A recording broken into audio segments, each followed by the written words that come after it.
S. இன்னும் screen தெரியல. Screen தெரியுதா? யா. ஓகே. டன். எஸ்சிஆரே முடிஞ்சிருச்சு. மியூச்சுவல் ஃபண்ட்ஸும் முடிஞ்சிருச்சு. மியூச்சுவல் ஃபண்ட்ஸ்ல இன்னொரு ஃபியூ டாபிக்ஸ் மட்டும் இருக்கு. Will finish that also. But இன்னைக்கு ஃப்ரெஷ் லெசனே நம்ம ஆரம்பிச்சுக்கலாம். Securities and exchange board of India. Okay. இதுக்குள்ள ஸ்ட்ரெயிட்டா ஜம்ப் ஆகுறதுக்கு முன்னாடி ஒரு விஷயம் நான் கிளியரா சொல்றேன். இந்த லெசன் வந்து ரொம்ப ரொம்ப ஈஸி. ஓகே. நீங்க ரொம்ப நிறைய கான்செப்ட்ஸ் படிக்கிறேன். இந்த கார்பரேட்டைசேஷன், டிமியூச்சுவலைசேஷன் மாதிரி படிக்கிறேன். அப்படி இப்படின்லாம் இங்க எதுவுமே இல்ல. Okay. It's just the act given here. ஒரே ஆக்ட் தான் கொடுத்திருக்காங்க. இதுல யார் யாருக்கு என்னென்ன பவர்ஸ் இருக்கு, இன்ஸ்பெக்ஷன் எப்படி பண்ணுவாங்க, இன்வெஸ்டிகேஷன் எப்படி பண்ணுவாங்க அப்படிங்கிற மாதிரி ஒரு ஜெனரல் ஒரு ஆக்ட் மட்டும் தான் இருக்கு. ஓகே. லைட்டா அங்கங்க மட்டும் போர் அடிக்கும். என்னடா சேர்றா அப்படிங்கிற மாதிரி. பட் வேற வழி இல்ல. நம்ம படிச்சுதான் ஆகணும். சோ அங்கங்க எந்தெந்த மாதிரி எப்படி எப்படி படிக்கணுங்கிறதையும் சேர்த்தே நம்ம பார்த்துக்கலாம். சோ இந்த ஆக்ட் வந்து திரும்ப சொல்றேன். ரொம்ப கான்செப்ட்ஸ் இருக்காது. It is more like a procedure. இதுல என்னென்ன பண்ணுவாங்க, இவங்களுக்கு இதுக்கு கீழ என்ன பவர்ஸ் குடுத்துருக்காங்க. இந்த மாதிரி ப்ரொவிஷன்ஸ் மட்டும் தான் இருக்கும். நம்மளுக்கு எஸ்சிஆர்ஏ எல்லாம் பாத்தீங்கன்னா ரொம்ப ஹெவியா படிச்ச மாதிரி இருக்கும்ல. மியூச்சுவல் ஃபண்ட்ஸ் விடவே பாத்தீங்கன்னா எஸ்சிஆர்ஏல we had so many heavy topics. Do you agree with it? Yes, Yes, yes. Yes. Yes. இங்க அந்த மாதிரி இல்லாம இது again one of the lightest chapters. ஆனா கொஞ்சம் லாங்கான சாப்டர். ஓகே. 27 பேஜஸ் வருது. I'm planning to finish it by this week. இந்த வார கடைசியில இந்த லெசன் முடிச்சிடணும்னு நான் எக்ஸ்பெக்ட் பண்றேன். ஐம் பிளான் அது அந்த மாதிரி தான் பிளானும் இருக்கு. Anyway coming back. இப்போ securities and exchange board of India. நம்ம we studied something called SCRA. கரெக்டா? Securities contract regulation act. அதுக்கு கீழே ஃபர்ஸ்ட் என்ன வந்தது? செக்யூரிட்டிஸ் கான்ட்ராக்ட் ரெகுலேஷன் ஆக்ட்லயேவும் மொதல் விஷயம் என்னது அது? இன் 1956 வாட் கேம் இன்டு எக்ஸிஸ்டன்ஸ்? தெரியலன்னு மட்டும் சொல்லி ஹார்ட்ட Companies உடைச்சிடாதீங்க. என்னது? Companies Act வந்துச்சுல்ல. கம்பெனிஸ் ஆக்ட் 1956ல வந்துச்சு. ஓகே. ஆனா அந்த லெசன்ல பிரைமரிலி மொதல் ஃபியூ பேஜஸ்ல நம்ம எதோட எஸ்டாப்ளிஷ்மெண்ட் பத்தி எல்லாம் பார்த்தோம்? ஸ்டாக் எக்ஸ்சேஞ்ச் எடுத்து ஸ்டாக் எக்ஸ்சேஞ்ச். மத்தவங்களுக்கெல்லாம் அப்ப ரிவைஸே பண்ணலன்னு தான் நான் அண்டர்ஸ்டாண்ட் பண்ணிக்கணும். ஸ்டாக் எக்ஸ்சேஞ்ச் எப்படி வந்துச்சு, அதை எப்படி ரெகக்னைஸ் பண்ணும், எப்படி அப்ளை பண்ணும், இதெல்லாம் தானே பார்த்தோம் ஃபர்ஸ்ட் கிளாஸ்ல. ஞாபகம் இருக்கா இல்லையா? எஸ் ஆமா மேம். எஸ். ஸோ 1956ல வந்து என்ன வந்தது? Stock exchange. So stock exchange எப்படி எஸ்டாப்ளிஷ் பண்றோம், ஸ்டாக் எக்ஸ்சேஞ்ச் எப்படி ரெகக்னைஸ் பண்றோம், யாருமே எல்லாம் ஸ்டாக் எக்ஸ்சேஞ்ச் எல்லாருமே எல்லாம் பண்ண முடியாது. ஒரு பர்டிகுலர் கண்டிஷன்ஸ் இருக்கு. ஸோ இவங்கவங்க இதெல்லாம் ஃபாலோ பண்ணாதான் ஸ்டாக் எக்ஸ்சேஞ்ச் ரெஜிஸ்டர் பண்ண முடியும். இது எல்லாத்தையும் பார்த்தோம். ஓகே. 1956ல இது நடந்தது. ஓகே. 1956ல அது நடந்துட்டு இருக்கிறப்பவேவும் இதுக்கு மேல ரெகுலேட் யார் பண்ணிட்டு இருந்தா? ஸ்டாக் எக்ஸ்சேஞ்ச வந்து ரெகுலேட் யார் பண்ணிட்டு இருந்தாங்க அப்படின்னு பாத்தீங்கன்னா, ஆர்பிஐயும் சென்ட்ரல் கவர்மெண்ட்டும் சேர்ந்து ரெகுலேட் பண்ணிட்டு இருந்தாங்க stock exchange. Okay. So stock exchange வந்து 1956 டு 1992க்கு நடுவுல வரைக்குமே பாத்தீங்கன்னா, ரெகுலேட்டரி பாடிஸ்ன்னு பார்த்தா ஆர்பிஐயும், அதாவது ரிசர்வ் பேங்க் ஆஃப் இந்தியாவும் சென்ட்ரல் கவர்மெண்ட்டும் சேர்ந்து தான் ஸ்டாக் எக்ஸ்சேஞ்ச ரெகுலேட் பண்ணிட்டு இருந்தாங்க. ஓகே. ஸ்டாக் எக்ஸ்சேஞ்சும் சரி, அதோட இன்டர்மீடியரிஸும் சரி எல்லாமே படிப்போம். ஓகே. 1991ல இந்த வருஷம் எத்தனை பேத்துக்கு ஞாபகம் இருக்குன்னு தெரியல. ஒரு சில பல ரெஃபார்ம்ஸ் வந்தது. ஞாபகம் இருக்கா? ரிஃபார்ம்ஸ். கம்பெனிஸ விட்டுருங்க. பொதுவாவே நம்ம எக்கானமில 1991ல கொஞ்சம் ரிஃபார்ம்ஸ் வந்தது. LPG ma'am. என்னதுங்க? Liberalization, globalization, LPG. privatization. Very good. Very good. நான் தெரியாதோன்னு ரொம்ப நினைச்சேன். LPG. Liberalisation, privatisation, globalisation. Correct. So இந்த 3 விஷயம் வந்தப்போ the economy started opening. Correct. அந்த டைம்ல தான் கம்பெனிஸ் பயங்கரமா இம்பார்ட்டன்ஸ் குடுத்து, கம்பெனிஸ் பயங்கரமா வளர ஆரம்பிச்ச டைம் பாத்தீங்கன்னா 1991க்கு அப்புறமா. எல்பிஜிக்கு அப்புறம். ஓகே. சோ இந்த எல்பிஜி வந்ததுக்கு அப்புறமா அதோட சப்சீக்வென்ட்டா வந்தது தான் 1992ல செபிய எஸ்டாப்ளிஷ் பண்ணாங்க. ஏன்னா 1991ல நிறைய விஷயம் வந்தது. ஓகே. லிபரலைசேஷன், பிரைவேடைசேஷன், குளோபலைசேஷன் எல்லாமே பாத்தீங்கன்னா நம்மளோட ட்ரேட சம்பந்தப்பட்டே இருக்கு. கரெக்ட்டா? விக்கிறது, வாங்குறது. லிபரலைசேஷன்னா என்ன? வெளி வெளி கண்ட்ரில இருந்து நம்ம உள்ள வந்து அவங்க வேலை செய்யலாம். வெளி கண்ட்ரில இருந்து நம்ம இம்போர்ட் பண்ணிக்கலாம். வெளி கண்ட்ரிக்கு நாம எக்ஸ்போர்ட் பண்ணிக்கலாம். We were open for other economies. இது லிபரலைசேஷன். பிரைவேடைசேஷன்னா என்ன? நிறைய கார்ப்பரேட்டைசேஷன் ஆக ஆரம்பிச்சது. குளோபலைசேஷன்னா என்ன? Everything was getting global there.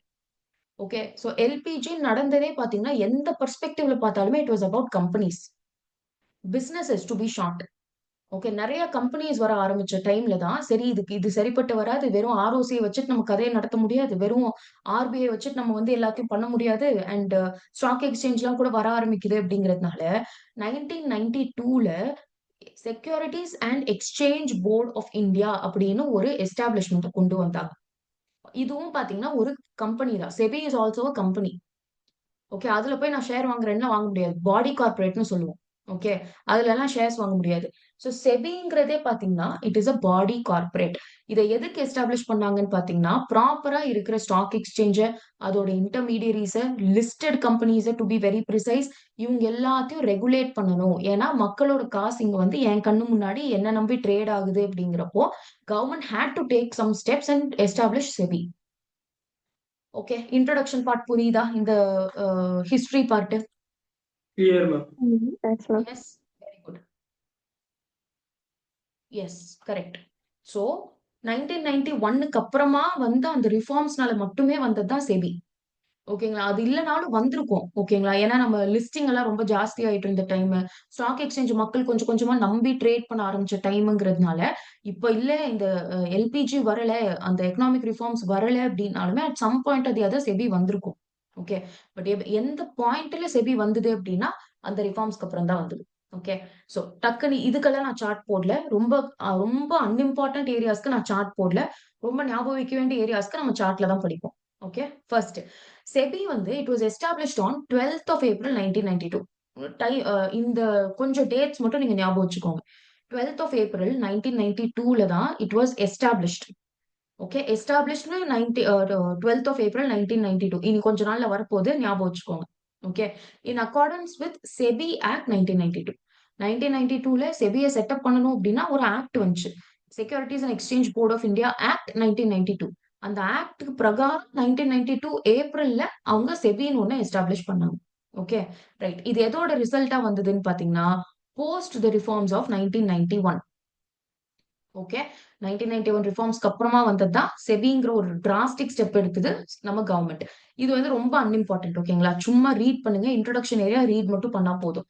SEBI வந்து என்னென்ன பண்ணலாம் அப்படின்னா, இத தான் இந்த லெசன் ஃபுல்லா படிக்க போறோம். செபி என்னென்ன பண்ணலாம், என்னென்ன பண்ணக்கூடாது, எத டெலிகேட் பண்ணலாம், எத டெலிகேட் பண்ணக்கூடாது, இத தான் லெசன் ஃபுல்லா படிப்போம். ஆனா ஒரு இன்ட்ரோடக்ஷன்க்கு இங்கேயும் ஒரு டைம் பார்க்கலாம். செபி என்ன பண்ணலாம் அப்படின்னா, it can specify the matters to be disclosed and the standards of disclosure required for protection of investors in respect of issue. இந்த லெசன் முடியிற வரைக்குமே நீங்க 2 விஷயத்த ஞாபகம் வச்சுக்கணும். செபிங்கிறது ஒண்ணு it works to protect the interest of the investor ஒண்ணு. இன்னொன்னு செக்யூரிட்டீஸ் டெவலப்மெண்ட்ட நியாயமா கரெக்ட்டான முறையில டெவலப் பண்ணும். Which means orderly development for securities market. 2 விஷயம் தான். SEBI works only for 2 things. ஒண்ணு இன்வெஸ்டர்ஸோட இன்ட்ரெஸ்ட்ட புரொடெக்ட் பண்ணும். Second it has to take care the orderly development of securities market. Okay. Right. இந்த 2 விஷயம் very important. And second SEBI can issue directions to all the intermediaries. First என்ன பண்ணணும், என்னென்ன matters disclose பண்ணணும் நீங்க அப்படின்ட்டு ஒரு ஸ்டாண்டர்ட போடணும்.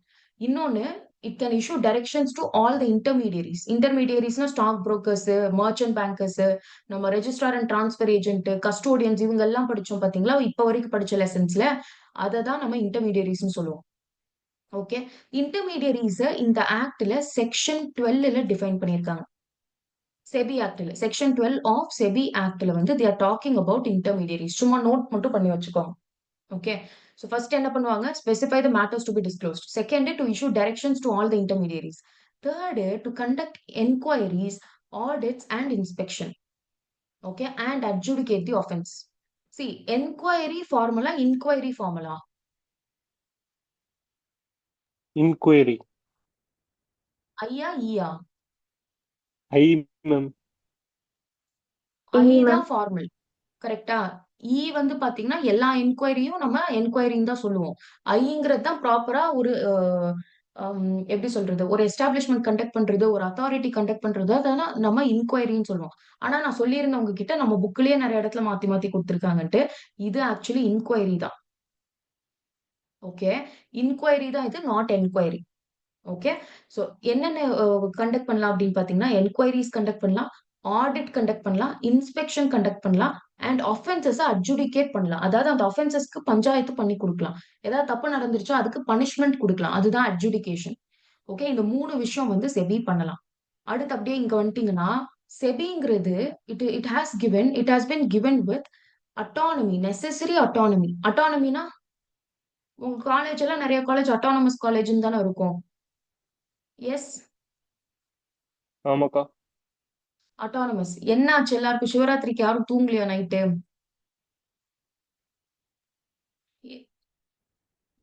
உங்க காலேஜஸ் எல்லாமே அட்டானமஸா இல்லையா? நான் எல்லாருமே காலேஜ் போயிட்டு தானே வந்திருப்பீங்க. ஆமாக்கா. Yes. ராகுல் படிக்கிற காலேஜ் மட்டும்தான் அட்டானமஸா அப்போ? எஸ்க்கா. அட்டானமஸ் தானே. அட்டானமஸ்னா என்னன்னா அவங்க யாருக்கு கீழயும் வரல. ஓகே, அவங்களுக்கு தேவையான முடிவுகளை அவங்களே தான் எடுத்துக்குவாங்க. அதுதான் autonomous. Independent. Autonomous is nothing but independent. So செபிங்கிறது வந்து அதுக்கு தேவையான அட்டானமி, அதாவது இண்டிபெண்டன்ஸும் கொடுத்திருக்காங்க அண்ட் அத்தாரிட்டியும் கொடுத்திருக்காங்க to regulate and develop and orderly developing securities market. So SEBI வந்து it is an autonomous body and அதுக்கு தேவையான அத்தாரிட்டிஸ் எல்லாமே கவர்மெண்ட் வந்து அதுக்கு கொடுத்திருக்கு. This is the point that you need to remember. Section 1 of the act என்ன சொல்லுதுன்னா, இந்த ஆக்ட வந்து நம்ம செபி ஆக்ட்னு கேட்கலாம். It will extend to whole of India. Whole of இந்தியானா அதுல ஜம்மு அண்ட் காஷ்மீர் வருதா? Yes, ma'am. வரும்க்கா. வரும் மேம். Yes, ma'am. இந்த எந்த செக்ஷன் பிரகாரம் இப்போ வந்து நம்ம இவங்களையும் இன்க்ளூட் பண்ணணும், ஜம்மு அண்ட் காஷ்மீரையும்? ஒரு செக்ஷனை தூக்குனாங்க, சாரி ஒரு ஆர்டிக்கலை Article தூக்குனாங்க. 360, ma'am. Article 356. ஆர்டிகல் 3 மட்டும் தான் கேக்குது. அப்புறம் 360, ma'am. கேட்கல. Article 360, Yeah. ma'am. 60யா? 60 தானா? 356. 56 எல்லாம் இல்லைங்க, 70, 370 நினைக்கிறேன். என்னையே கன்ஃபியூஸ் பண்ணிட்டீங்க போங்க. 370 தானே, 360 எல்லாம் இல்லைங்க, 370. ஸோ ஆர்டிகல் 370 அபாலிஷ் பண்ணிட்டாங்க. அதாவது நம்ம ஜம்மு அண்ட் காஷ்மீருக்கு கொடுக்கப்பட்டிருக்கிற அந்த ஸ்பெஷல் ஸ்டேட்டஸை ரிமூவ் பண்ணிட்டாங்க. அது ரிமூவ் பண்ணதுனால அவங்க முதல்ல என்ன பண்ணிட்டாங்க, அவங்களுக்கு தனி லாஸ் வச்சிருந்தாங்க, தனி ரூல்ஸ் வச்சிருந்தாங்க. இப்ப அது ரிமூவ் பண்ணிட்டதுனால இந்தியாவுக்கு என்னென்ன ரூல் போடுறாங்களோ எல்லாத்தையும் நீங்களும் ஃபாலோ பண்ணணும் அப்படின்ட்டு it extends to whole of India. இப்ப எந்த ஆக்ட்ல பார்த்தாலும் extends to whole of India மட்டும் தான் இருக்கும். இதே இது கோவிட் டைம்ல வந்த ஒரு இதுதான் இது. இட் வாஸ் அரௌண்ட் இன் 2019ல வந்துச்சு இது. Article 370 was abolished in 2019.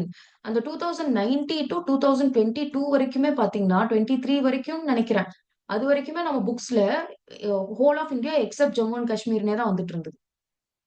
Okay, ஆனா நம்ம 2019ல அது அமெண்ட்மெண்டா வருதோ வரலையோ அதெல்லாம் நம்மளுக்கு தேவையில்லை. It is a very huge step that the government had taken long back. அதனால நம்ம இதை என்ன பண்ணணும், புக்ல எழுதி தான் இருக்கணும். இப்ப மாடியூல்ல ரிமூவ் பண்ணிட்டாங்க, ஹோல் ஆஃப் இந்தியா தான் கொடுக்குறாங்க. ஓகே, அண்ட் ஜெனரல் டாபிக்ஸ் எல்லாம் போதும். It shall be deem to have come into டு ஃபோர்ஸ் வந்து பாத்தீங்கன்னா 30th day of January 1992. SEBI இல்ல, SEBI act. Okay, SEBI establish பண்ண டேட் என்னது? 12th of April 1992. SEBI act ஃபோர்ஸுக்கு வந்தது வந்து பாத்தீங்கன்னா January 30th 1992. ரெண்டு டேட்ஸ்க்கும் கன்ஃபியூஸ் பண்ணிக்காதீங்க. ஓகே, இன்ட்ரோ பாயிண்ட் கிளியரா? இன்ட்ரோடக்ஷன், இந்த லெசனுக்கும் நீங்க இன்ட்ரோடக்ஷன் எழுதணும். இது first point. Second point, third பாயிண்ட்லாம் நீங்க இன்க்ளூட் பண்ண வேண்டியது இல்லை உங்க ஆன்சர்ஸ் எழுதுறப்போ. பட் இன்ட்ரோடக்ஷனுக்கு இது லேர்ன் பண்ணி மட்டும் வச்சுக்கோங்க. 4 அண்ட் இது ரெண்டும் சேர்த்து 5 பாயிண்ட்ஸ் கிளியரா? இன்ட்ரோடக்ஷனோட 5 பாயிண்ட்ஸ். Yes, Yes. ma'am. எஸ்க்கா. Very okay. இது வந்து இம்பார்ட்டன்ட். எஸ், இப்ப கூடயே நீங்க ஸ்கிரீன்ஷாட்ஸ் எடுத்துக்கோங்க. இப்போ ஃபர்ஸ்ட் பேஜ் நான் காமிக்கிறேன்ல, நீங்க அப்படியே ஸ்கிரீன்ஷாட் எடுத்துருங்க. ஏன்னா ரெக்கார்டிங் ஸ்டூடெண்ட் வந்து அந்த ஸ்கிரீன்ஷாட் எடுக்கிற டைம்ல தே ஃபேஸ்ட் இஷ்யூஸ். ஏன்னா நம்ம இங்க கிறுக்குன்னு கிறுக்கிடுறோம், அப்புறம் உங்களுக்கு ஸ்கிரீன்ஷாட்ல கன்ஃபியூஸ் ஆகுதுன்னு கேள்விப்பட்டேன். ஸோ ஃப்ரெஷ்ஷா இப்பவே ஸ்கிரீன்ஷாட் எடுத்துருங்க, ஒரு டாபிக் நான் போறப்பவே. Okay, yes. So objectives of SEBI. SEBI வந்து உருவானதுக்கான என்னென்ன நோக்கம், அதுக்கு என்னென்ன காரணத்துக்காக அது உருவாச்சு அப்படின்னா இது இம்பார்ட்டன்ட். இத கூட நீங்க ஒரு ஆன்சரோட இன்ட்ரோடக்ஷன் பேராகிராஃப்ல எழுதலாம்.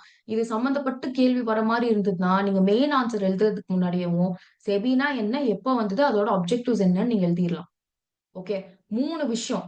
இதை இன்டர்சேஞ்ச் பண்ணி எழுதவே கூடாது. அதனால தான் நான் இதை ஹேண்ட் ரிட்டன் நோட்ஸ் எடுத்தேன். இதை ப்ரொடெக்ட், ப்ரொமோட், ரெகுலேட். ப்ரொடெக்ட் எதை பண்ணுவோம்? ஆப்வியஸ்லி இன்வெஸ்டர்ஸ் ப்ரொடெக்ட் பண்ணுவோம். அவங்களோட இன்ட்ரெஸ்ட் ப்ரொடெக்ட் பண்றாங்க. So protect the interest of the investors. Second வந்து எதை ப்ரொமோட் பண்றாங்க அப்படின்னா orderly development of securities market, நான் ஆல்ரெடி சொன்ன மாதிரி. அண்ட் தேர்ட் வந்து எதை ரெகுலேட் பண்றாங்கன்னா செக்யூரிட்டிஸ் மார்க்கெட்டை ரெகுலேட் பண்றாங்க. ஸோ ப்ரொடெக்ட் மட்டும்தான் இன்வெஸ்டர்ஸ், இது ரெண்டுமே பாத்தீங்கன்னா செக்யூரிட்டிஸ் மார்க்கெட்ல வரும்.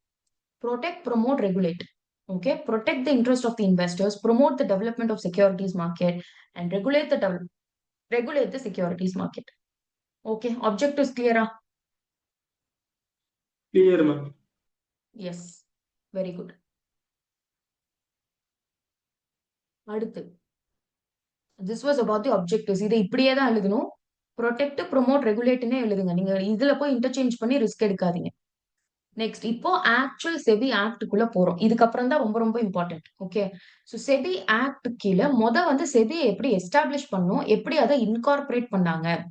ஓகே, ஒரு பிசினஸ் ஆரம்பிக்கிறீங்க, ஒரு என்டிட்டி ஆரம்பிக்கிறீங்க அப்படின்னாலே அதுக்கு பேர் வந்து இன்கார்பரேஷன். கரெக்ட். ஸோ செபியை எப்படி எஸ்டாப்ளிஷ் ஆச்சு, என்னவா எஸ்டாப்ளிஷ் ஆச்சு, எப்படி இன்கார்பரேட் பண்ணாங்க, இதுதான் பார்க்க போறோம்.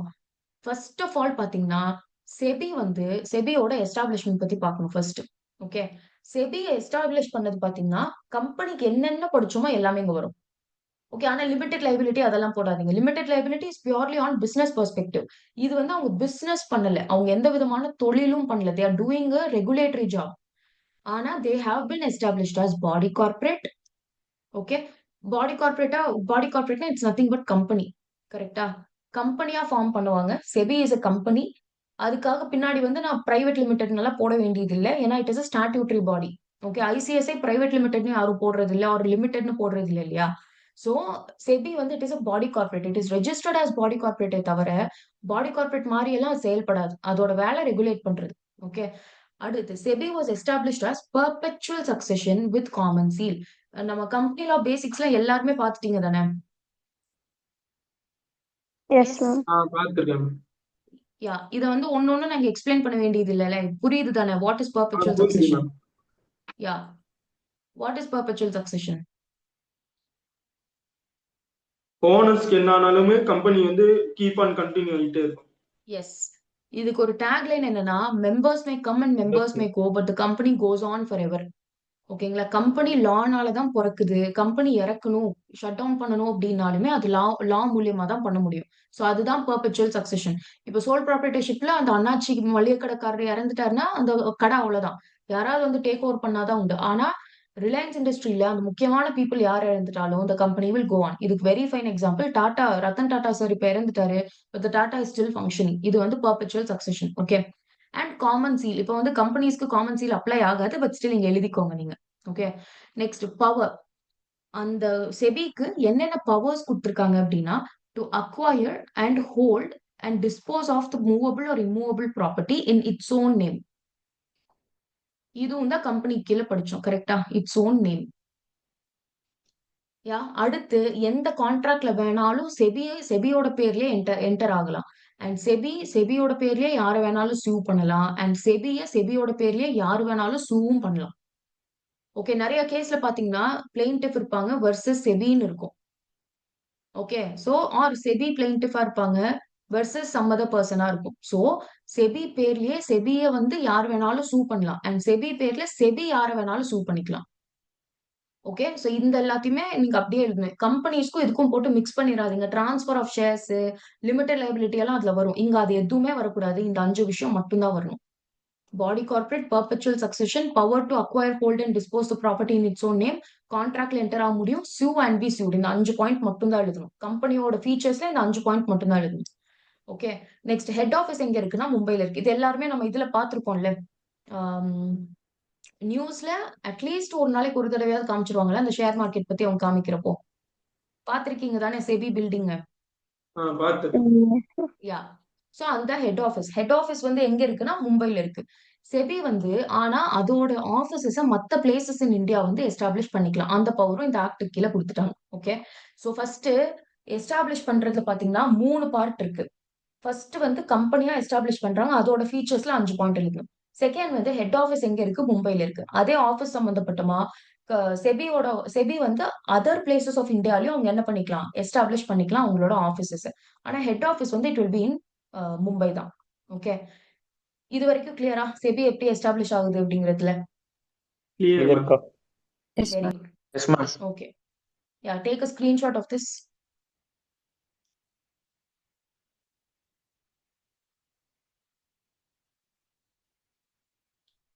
டன். டன்கா. ஓகே, அடுத்து இதையும் எடுக்கிறேங்க, நான் இதுல கொஞ்சம் கிறுக்குவேன்.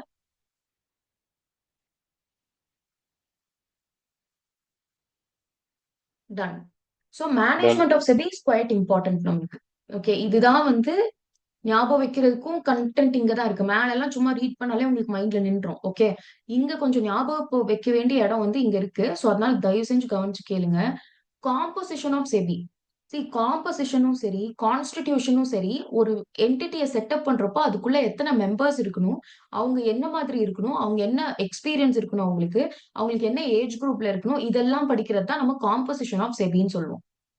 ஓகே, ஸோ ஒரு செபியை நீங்க செட்டப் பண்றீங்க அப்படின்னா அதுல யார் யார் இருக்கணும்? செபி ஒரு பில்டிங் கட்டினா மட்டும் பத்தாது இல்ல, அதோட வேலைகள் எல்லாத்தையுமே சென்ட்ரல் கவர்மெண்ட்டும் ஆர்பிஐ பண்ணிட்டு இருந்த வேலை ஃபுல்லா தூக்கி செக்யூரிட்டிஸ் மார்க்கெட் சம்பந்தப்பட்ட வேலை ஃபுல்லா செபி தான் பண்ணணும். இப்போ அதை கேரி அவுட் பண்றதுக்கு we need prime individuals. Correct. So அதை பத்தி தான் பேச போறோம். காம்போசிஷன் ஆஃப் செபியில சேர் பர்சன் ஒரு பர்சன் இருப்பாங்க. இன்னைக்கு ஹோம்ஒர்க் நோட் பண்ணிக்கோங்க. செபி வெப்சைட்டுக்கு போனாலே முன்னாடியே இருக்கும். இந்த காம்போசிஷன் ஆஃப் செபி இருக்குல்ல, உங்க கிளாஸ் ஒர்க் நோட்ல இதை எழுதிட்டு ஒரு 4 லைன் விட்டுருங்க. இங்க பக்கத்துல இன்னொரு கலர் பென் வச்சு எழுதுவீங்களோ இல்ல கீழே விட்டு அந்த 4 லைன் எழுதுவீங்களா எனக்கு தெரியாது. ஆனா ஒன்னொன்னுத்துக்கும் பக்கத்துல நீங்க இப்ப சேர்பர்சன், செபியோட சேர்பர்சன் யாரு, 2 மெம்பர்ஸ் இருக்காங்கல்ல, நான் அடுத்தடுத்து வருது இல்ல, அது ஒருத்தரோட பேரும் நீங்க எழுதிட்டு வரணும். Can you do this today? Yes, ma'am. Yes, ma'am. இப்படி கொஞ்சம் இன்வால்வ்டா படிச்சீங்கன்னா தான் நம்மளுக்கு மைண்ட்ல நிக்கும், இல்லைன்னா மறந்து போயிரும். சோ அந்த இது ஸ்கிரீனை பாத்தீங்கன்னாலே இதே ஆர்டர்ல தான் இருக்கும். கொஞ்சம் மட்டும் சேஞ்ச் ஆகும். ஃபர்ஸ்ட் வந்து எப்பவுமே சேர் பர்சன்ல இருந்து ஆரம்பிக்கும். Okay, coming back. Composition of செபில ஒரு சேர் பர்சன் இருக்கணும். ஓகே, அப்புறம் 2 மெம்பர்ஸ் இருக்கணும். அந்த மெம்பர்ஸ் வந்து யாரா இருக்கணும்னா மினிஸ்ட்ரி ஆஃப் சென்ட்ரல் கவர்மெண்ட்ல, நீங்க எழுதுறப்போ ஃபுல்லா எழுதுங்க, மினிஸ்ட்ரி ஆஃப் சென்ட்ரல் கவர்மெண்ட்ல இருந்து ஆபீஷியல்ஸ் இருக்கணும். என்ன மினிஸ்ட்ரி? சென்ட்ரல் கவர்மெண்ட்ல நிறைய மினிஸ்ட்ரி இருக்குல்ல, எந்த மினிஸ்ட்ரி அப்படின்னா ministry of finance and administration of companies act. Corporate affairs எல்லாம் சொல்லுவோம் பாத்தீங்களா, ministry of corporate affairs, ministry of finance. இந்த ரெண்டு மினிஸ்ட்ரி கீழே இருக்கிற 2 மெம்பர்ஸ் வந்து அங்க இருந்து ரெப்ரசென்ட் பண்ணி செபில இருக்கணும். 2 members from ministry of finance and ministry of corporate affairs. இங்க அவங்க எங்க கார்ப்பரேட் அஃபேர்ஸ் சொல்லாம என்ன சொல்லியிருக்காங்கன்னா அட்மினிஸ்ட்ரேஷன் ஆஃப் கம்பெனிஸ் ஆக்ட் 2013 அப்படின்னு. அது வந்து எம்சிஏ தான். ஓகே, அப்புறம் 1 member from the official of RBI. ஏன் இவங்க 2 பேர்த்த மட்டும் சொல்லியிருக்காங்க அப்படின்னா, செபின்னு ஒண்ணு வர்றதுக்கு முன்னாடி இந்த பண்ணிட்டு இருந்த வேலை ஃபுல்லா யார் பண்ணிட்டு இருந்தா, சென்ட்ரல் கவர்மெண்ட்டும் ஆர்பிஐயும். ஓகே, இப்ப வந்துட்டாங்க அப்படின்னாலுமே அவங்க கரெக்டா பண்றாங்களா, இல்ல நம்ம பண்ற வேலை எல்லாத்தையும் கரெக்டா கேரி ஃபார்வர்ட் பண்றாங்களா அப்படின்னு பாக்குறதுக்கு எப்பவுமே சென்ட்ரல் கவர்மெண்ட்ல இருந்து 2 இண்டிவிஜுவல்ஸும் ஆர்பிஐல இருந்து ஒரு இண்டிவிஜுவலும் அந்த போர்ட்ல இருப்பாங்க. ஓகே, அண்ட் அடுத்து இவங்க எல்லாம் தாண்டியும் ஒரு 5 மெம்பர்ஸ் இருக்கணும். இப்போ ஆல்ரெடி 4 மெம்பர்ஸ் பார்த்துட்டோம். ஒரு chairperson, 2 persons from central government, ஒரு பர்சன் ஃப்ரம் ஆர்பிஐ. இதை தாண்டியும் 5 பர்சன்ஸ் இருக்கணும். அதுல அட்லீஸ்ட் 3 பேர் வந்து ஹோல் டைமா அவங்க செபில வேலை செய்யணும். ஓகே, இவங்க எல்லாரும் என்னன்னு சொல்லுவோம்னா போர்ட் ஆஃப் மெம்பர்ஸ் சொல்லுவோம். இவரை சேர் பர்சன் சொல்றோம். ஓகே, இவங்களை வந்து நம்ம என்னன்னு சொல்லுவோம், போர்ட் ஆஃப் மெம்பர்ஸ் சொல்லுவோம். ஓகே, சோ போர்ட் ஆஃப் மெம்பர்ஸ்ல இருக்கிற அந்த மிச்சம் 5 பேர் இருக்காங்கல்ல, they should be in full time employment in SEBI. And இந்த 5 பேர்த்த யார் அப்பாயிண்ட் பண்ணுவானா, it will be appointed by the central government. Okay, சொல்ல போனா ஆக்சுவலி சேர் பர்சனுமே அவங்க சென்ட்ரல் கவர்மெண்ட் தான் ஃபர்ஸ்ட் அப்பாயிண்ட் பண்ணுவாங்க. பட் அது அடுத்தடுத்து படிப்போம். இப்போதைக்கு இவ்வளவு ஆராய்ச்சி பண்ணாதீங்க, இந்த காம்போசிஷன்ல மட்டும் ஃபோக்கஸ் பண்ணுங்க. ஒரு chairperson, 2 members from ministry of central government, அதுல வந்து ministry of finance and ministry of corporate affairs. ஆனா நீங்க கார்ப்பரேட் அஃபேர்ஸ் எழுதாதீங்க. Ministry that deals with the administration of companies act 2013 எழுதுங்க. அண்டர்ஸ்டாண்ட் பண்ணிக்கிறது எம்சிஏ அண்டர்ஸ்டாண்ட் பண்ணிக்கோங்க. ஓகே, அண்ட் ஒரு person from RBI, அதை தாண்டி ஒரு 5 பர்சன்ஸ் இருக்கணும். அந்த 5 பர்சன்ட்ல 3 பேராவது ஆர்பிஐ செபி கிட்ட ஃபுல் டைம் ஒர்க்ல இருக்கணும். And they should be appointed by central government. Clear? Composition கிளியரா? Clear ma'am. Yes, ma'am. Yes ma'am. Good good. Okay, அடுத்து போர்ட் ஆஃப் மெம்பர்ஸ் வந்து பாத்தீங்கன்னா they have the power or the responsibility, எப்படி வேணா சொல்லலாம். எதுக்கு அப்படின்னா அந்த போர்டு, இங்க போர்டுனா செபி. ஓகே, நான் இந்த லெசன்லயே சொல்லி இந்த ஸ்டார்டிங்லயும் போர்டு அப்படின்னாலே செபின்னு சொல்லுவோம். ஓகே, சோ செபிக்கு இருக்க வேண்டிய செபியோட காம்போசிஷன் தான் செபியோட காம்போசிஷன் தான் படிக்கிறோம். ஓகே, ஜெனரல் சூப்பரிண்டென்டன்ஸும் யாருக்கு யாரோட ஜெனரல் சூப்பரிண்டென்டன்ஸ்க்கு ஒர்க் பண்ணுவாங்கன்னா செபியோட ஜெனரல் சூப்பரிண்டென்டன்ஸ். அண்ட் அந்த போர்டை மேனேஜ் பண்றதுக்கான டைரக்ஷன்ஸும் மேனேஜ்மெண்ட்டும் எல்லாமே யார் கையில இருக்குன்னு பாத்தீங்கன்னா போர்ட் ஆஃப் மெம்பர்ஸ் கையில இருக்கு. ஓகே, அண்ட் செபிக்கு எக்ஸசைஸ் பண்ண வேண்டிய அத்தனை பவர்ஸும், செபி என்னென்ன வேலையெல்லாம் பண்ணலாம்னு சென்ட்ரல் கவர்மெண்ட் சொல்லியிருக்காங்களோ அத்தனை வேலையுமே இந்த போர்ட் ஆஃப் மெம்பர்ஸ் பண்ணலாம். போர்ட் ஆஃப் மெம்பர்ஸ் தானே இப்ப செபியை ரெப்ரசென்ட் பண்றதுன்னு பார்த்தாலே இப்போ போர்ட் ஆஃப் மெம்பர்ஸ் தான், சேர்பர்சன், அதர் மெம்பர்ஸ் எல்லாருமே. ஓகே, அண்ட் சேர்பர்சன்ஸ்க்கு பாத்தீங்கன்னா சேம் மேல சொல்லியிருக்கிற அதே தான். இவங்க இதுக்கு பதிலா ஸ்லாஷ் நீங்க போட்டு சேர்பர்சன் சொல்லியிருக்கலாம். பட் அவங்க தனி பாயிண்டா சொல்லியிருக்கிறதுனால நம்ம எக்ஸாம்லயும் தனி பாயிண்டா தான் எழுதணும் இது. ஓகே, போர்ட் ஆஃப் மெம்பருக்கு என்னென்ன பவர் இருக்கு? ஜெனரல் சூப்பரிண்டென்டன்ஸ். சூப்பரிண்டென்டன்ஸ்னா ஓவர்சி, மேற்பார்வை பாக்குறது, எல்லாமே கரெக்டா இருக்கான்னு பாக்குறது அது. And directions and management of SEBI and all the powers of SEBI யார் கையில இருக்கும்? போர்ட் ஆஃப் மெம்பர்ஸ் கையில இருக்கும். அதே பவர்ஸ் தான் சேர்பர்சன் கையிலயும் இருக்கும். ஆக்சுவலி இது எப்படி நடக்கும் தெரியுமா? சென்ட்ரல் கவர்மெண்ட்டுக்கு இருக்கிற அந்த பவர்ஸ் அதெல்லாம் இருக்கு பாத்தீங்களா, அது வந்து இந்த போர்ட் ஆஃப் மெம்பர்ஸ் த்ரூ தான் ஃபங்க்ஷன் பண்ணணும். Through through board of members யார் இந்த வேலையெல்லாம் பண்ணுவான்னு பாத்தீங்கன்னா சேர்பர்சனுக்கு தான் இது. ஸோ அல்டிமேட் பவர் வந்து சேர்பர்சன். அவர் இயங்குறது பாத்தீங்கன்னா போர்ட் ஆஃப் மெம்பர்ஸ் மூலியமா அவர் இயங்குவார். Okay, second and third point புரிஞ்சுதா? Clear ma'am. Yes, ma'am. Yes. அடுத்து ஃபோர்த் பாத்தீங்கன்னா டவுட்டா? ஓகே, கிளியர்னு சொல்றாங்கன்னு நினைக்கிறேன். யா, இப்ப சேர்பர்சனும் சரி மெம்பர்ஸும் சரி, நம்ம இப்ப இத்தனை நாள் நம்ம படிச்சோம் தெரியுமா? ஸ்பான்சருக்கும் இதான் படிச்சிருப்போம். நிறைய எந்த அபிஷியல் பத்தி படிச்சாலும் ஃபர்ஸ்ட் நம்ம படிச்சது வந்து integrity, ability, standing. Correct, integrity, ability, standing, இந்த 3 விஷயம் இருக்கணும் உங்களுக்கு. அடுத்து வந்து ப்ராப்ளம் சால்விங். செக்யூரிட்டிஸ் மார்க்கெட்ல வர ப்ராப்ளம்ஸ் சால்வ் பண்றதுக்கான கெப்பாசிட்டி இருக்கணும் அந்த பர்சனுக்கு. And special knowledge and experience, law, finance, accountancy and administration of securities market. Okay, law, finance, accountancy and administration of securities marketல special knowledgeம் experienceம் இருக்கணும்.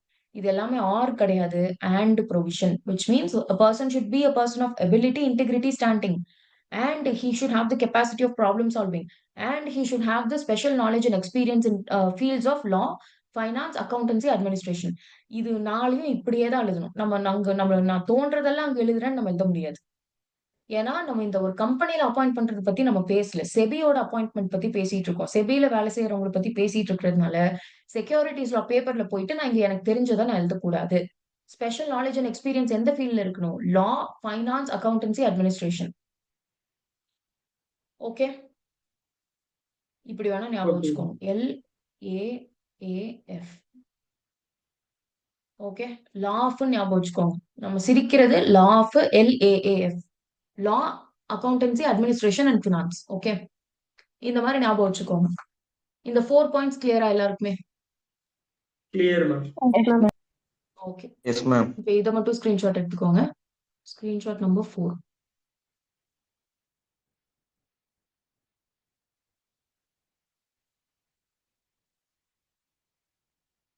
டன்.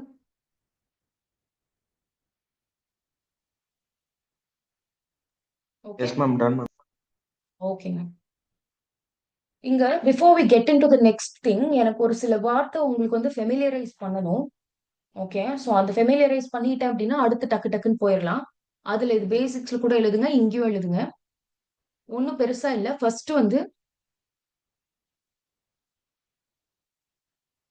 சீஸ் அண்ட் டெசிஸ்ட் கேள்விப்பட்டிருக்கீங்களா எங்கேயாவது?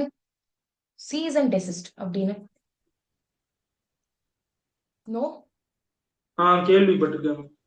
கேள்விப்பட்டிருக்கீங்க. Okay, cheese and டெசிஸ்ட்னா என்னது அப்படின்னா, இப்போ நம்ம ஒரு ஓகே ரைட், ஏதோ ஒரு வேலை தப்பா பண்ணிட்டு இருக்கோம்னு வச்சுக்கோங்க, ஏதோ தெஃப்டோ இல்ல எனிதிங். ஓகே, எனிதிங் நம்ம தப்பா பண்றோம், அது அபிஷியல்ஸ் கண்டுபிடிச்சிட்டாங்க அப்படின்னா வந்தோடனே ஹேண்ட்ஸ் அப்னு சொல்லுவாங்கல்ல. நீங்க என்ன வேலை பண்ணிட்டு இருந்தாலும் கன்ஸ் வச்சிருக்கீங்களா, கீழே டிராப் பண்ணிட்டு ரேஸ் யோர் ஹேண்ட்ஸ் ஆர் முட்டி போடுங்க. யா நீல் டவுன்னு மேம் அந்த சொல்லுவாங்க. வார்க்கு சொன்னாங்க மேம், என்னங்க? ரஷ்யா உக்ரைன் வார்க்கு வந்து சொன்னாங்களே சீஸ் ஃபயர்னு. ஆ ஆக்சுவலி இங்க பாத்தீங்கன்னா இது ரொம்ப நார்மலாவே நம்மளுக்கு வார் ஃபீல்டு வரைக்கும் போலனாலும் ரொம்ப பேசிக்கா நிறைய இடத்துல நடக்கும் இது. ஓகே, ஒரு வேலை பண்ணிட்டு இருக்கோம், தப்பு பண்றோம், நம்ம யாருக்கு போலீஸ்க்கு தெரியுதுன்னா they'll come and say at least kneel down or drop your gun or season, அதாவது raise your hands ன்னு சொல்லுவாங்கல்ல. யா இதுதான் நம்ம சீசன் டெசிஸ்ட்னு சொல்றோம். என்னன்னா, நான் இப்போ ஏதோ நீ பண்றதை நான் கண்டுபிடிச்சிட்டேன், உடனுக்குடன் நீ என்ன பண்ணிட்டு இருந்தாலும் அதை உடனே நிறுத்தணும். Stop it right there. வாழ்க்கை ஃபுல்லா ஸ்டாப் ஆகி தான் இருக்கணுமா? ஆனா இல்ல, அது இன்வெஸ்டிகேஷன் முடியிற வரைக்கும் இவன் மேல தப்பு இல்லைன்னு தெரியற வரைக்கும் ஹில் ஸ்டே இன் ஹோல்ட். அதுதான் சீசன் டெசிஸ்ட். சீஸ் டெசிஸ்ட் ரெண்டுக்குமே லிட்ரலி ஒரே மீனிங் தான். ஓகேங்களா? சீஸ்னா அந்த ஸ்டாப் பண்ணுங்க, அந்த ஒரு ஆக்ஷன், ஃபர்ஸ்ட் ஆக்ஷனை சீஸ்ன்னு சொல்லுவோம். அந்த சீஷர் அப்படியே வந்து கொஞ்சம் எப்படி சொல்றது, கண்டினியூ ஆகும். அதை வந்து நம்ம டெசிஸ்ட்னு சொல்லுவோம். எது வரைக்கும் கண்டினியூ ஆகும்? இன்வெஸ்டிகேஷன் எல்லாமே முடியிற வரைக்கும் கண்டினியூ ஆகும். ஓகே, அதே மாதிரிதான் if SEBI feel something is illegal, நம்ம செக்யூரிட்டிஸ் மார்க்கெட்லயும் சரி, இன்டர்மீடியரிலயும் சரி, லிஸ்டட் கம்பெனிலயும் சரி, அவங்க 3 பேர் தான் மெயினா செபி கீழ வருவாங்க. கரெக்ட்? சோ அந்த 3 பேத்துக்குள்ள என்னமோ something is going very illegal அப்படின்னு செபிக்கு தெரிஞ்சா அந்த ஃபீலிங் வந்தா போதும். If they have reasons to பிலீவ்னா போதும். ப்ராப்பர் ஆதாரம் வச்சுட்டு தான் நான் போய் இதை சொல்லணும்ட்டு இல்ல. If they have enough reasons to believe that something illegal is happening, SEBI will pass cease and desist order. Okay, section 11A கீழ வரும். அது அப்புறம் படிப்போம். சீஸ் அண்ட் டெசிஸ்ட் ஆர்டர் அப்படின்னா, if SEBI has reasons to believe, என்னது, something illegal is happening, they will pass cease and desist order. அது எப்படி pass பண்ணுவோம் எல்லாம் படிப்போம் பின்னாடி. இந்த வார்த்தை மட்டும் கொஞ்சம் ஃபெமிலியரைஸ் ஆயிக்கோங்க. இன்னைக்கே படிச்சாலும் படிப்போம்னு நினைக்கிறேன். Will see. ஓகே, இது cease and desist order. Okay, second வந்து இஷ்யூயிங் கமிஷன்.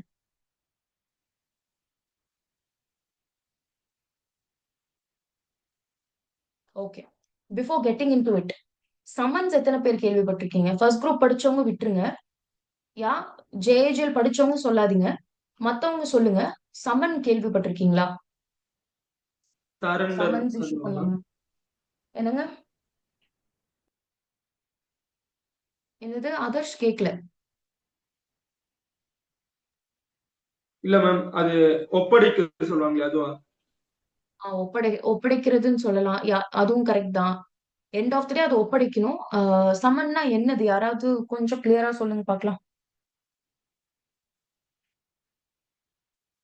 No idea. ஆஜராகணும்னு சொல்லுவாங்க. எக்ஸாக்ட்லி அதுதான். சமன் இஷ்யூ பண்றதுன்னா 2 விஷயத்துக்கு இஷ்யூ பண்ணுவாங்க. ஒண்ணு, கவனிங்க, தெரியாதவங்க தயவு செஞ்சு கவனிங்க. ஆம், சமன் வந்து 2 விஷயத்துக்கு ஒண்ணு நடக்கும். ஒண்ணு, நீங்களே வந்து ஆஜராகணும். சமன் இஷ்யூ பண்றாங்கன்னா ஒரு நோட்டீஸ் மாதிரி நம்மளுக்கு இஷ்யூ பண்ணுவாங்க. அந்த நோட்டீஸ்ல என்ன போட்டுருக்குன்னா, இத்தனாம் தேதி இந்த இந்த விஷயத்துக்காக இந்த இடத்துல நீங்க வந்து ஆஜராகணும். விச் மீன்ஸ் அவங்க பர்சனலி அங்க போகணும். ஓகே, அது சம்மன்னு சொல்லுவாங்க.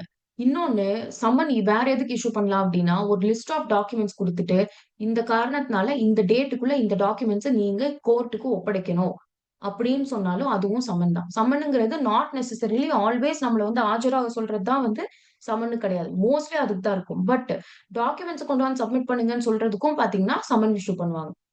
இப்ப கம்பெனிஸ்க்கு சம்மன்ஸ் யார் மேல இஷ்யூ பண்ணுவாங்கன்னு நினைக்கிறீங்க? ஃபர்ஸ்ட் குரூப் படிச்சவங்க விட்டுருங்க, மத்தவங்க. இப்ப கம்பெனி ஒரு அஃபென்ஸ் பண்ணிருச்சு. ஓகே, கம்பெனி சார்புல ஒருத்தர் போய் ஆஜராகணும். யார் பேர்ல சம்மன்ஸ் இஷ்யூ பண்ணுவாங்க? யாருக்கு இஷ்யூ பண்ணுவாங்க? போர்டுக்கா? ஆஹா, CS. சிஎஸ்க்கு தான் இஷ்யூ பண்ணுவாங்க. Okay, when it comes to companies, arbitration பண்ணாங்க. சிஎஸ்க்கு தான் இஷ்யூ பண்ணுவாங்க. எதை? சம்மன்ஸ். ஓகே, இது வந்து ஃபர்ஸ்ட் குரூப்ல வந்து டீடைல்டா படிச்சிருப்போம். சம்மன்ஸ் வந்து டிஃப்ரெண்ட் பாடிஸ்க்கு யார் யார் யார் யார் பேர்ல இஷ்யூ பண்ணுவோம் அப்படின்ட்டு. சோ கம்பெனிஸ்க்குன்னு பாத்தீங்கன்னா சிஎஸ்க்கு தான் இஷ்யூ பண்ணுவாங்க சம்மன்ஸ். ஓகே, இதை ஞாபகம் வச்சுக்கணும். Okay okay, coming back. நான் இன்னும் டாபிக்கே வரல. சம்மன் இஷ்யூ பண்றாங்க. ஓகே, இப்போ வந்து என் மேல இஷ்யூ பண்றாங்க. ஃபோக்கஸ் பண்ணி கேட்கணும். என் மேல சம்மன் இஷ்யூ பண்றாங்க. ஒண்ணு, நான் வந்து ஆஜராகணும்னு ஒரு சம்மன் இருக்கு. இன்னொன்னு, என் டாக்குமெண்ட்ஸை சப்மிட் பண்ணணும்னு ஒரு சம்மன் இருக்கு. ஓகே, இப்போ நான் ஃப்ரீ பர்சன். ஓகே, எனக்கு ஃப்ரீ வில் இருக்கு. நான் வந்து ஃப்ரீடம் ஆஃப் லிபர்ட்டி கீழ நான் பாட்டுக்கு சுத்திட்டு இருக்கேன். எனக்கு வந்து யாருமே அரெஸ்ட் பண்ணல. நான் பாட்டுக்கு சுத்திட்டு இருக்கேன் அப்படிங்கிறப்போ, சம்மன் எனக்கு தான் இஷ்யூ பண்ணுவாங்க.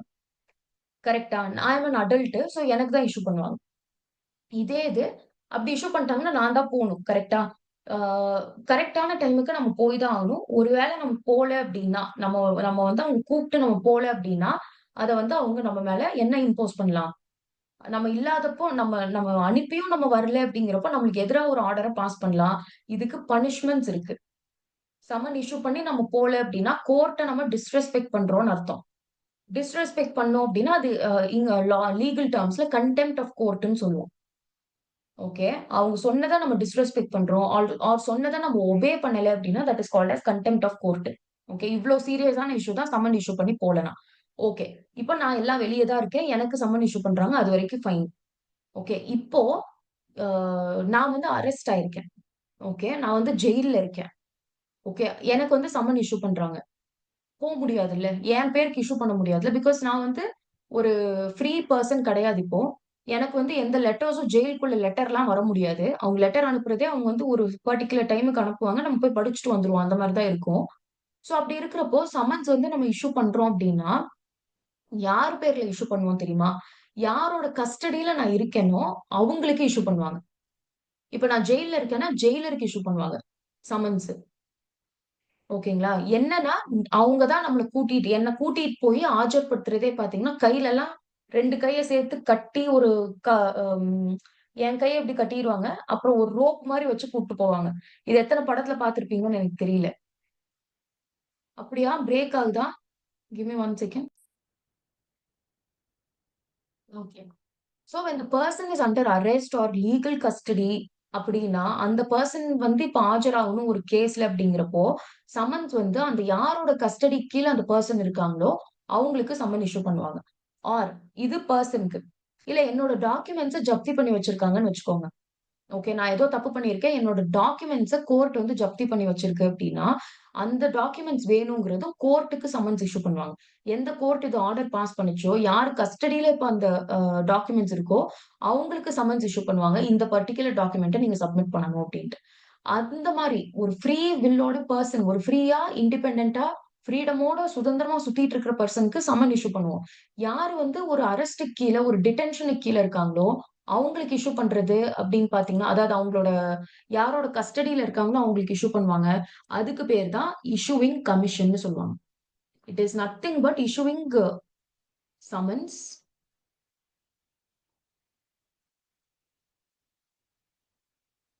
To person or document under legal ஜுடிஷியல்னு சொல்லலாம். Custody. And it is issued to the person under whose custody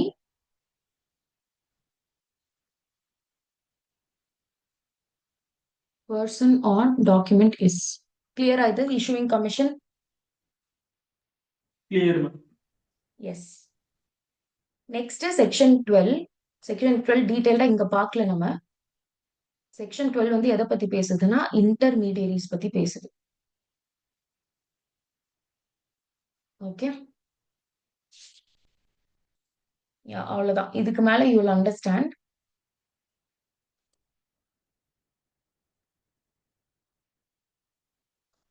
இது வரைக்கும் பார்த்துட்டோம். புக்ல இன்னைக்கே ரீட் பண்ணுங்க. நான் ஒரு வார்த்தை கூட மிஸ் பண்ணல. ஓகே. இதையுமே நம்ம ஹேண்ட் ரிட்டன் நோட்ஸ்ல பார்த்துட்டோம். So make sure you learn it right. இன்னைக்கே right away you will learn it. Next. இந்த டாபிக்ல இருந்து இம்பார்ட்டன்ட். ஓகே. இன்னும் வீடியோ லாக் ஆகுதுங்களா? ஆமா இல்லக்கா. மேம். அப்போ ஒரு செகண்ட் வெயிட் பண்ணுங்க.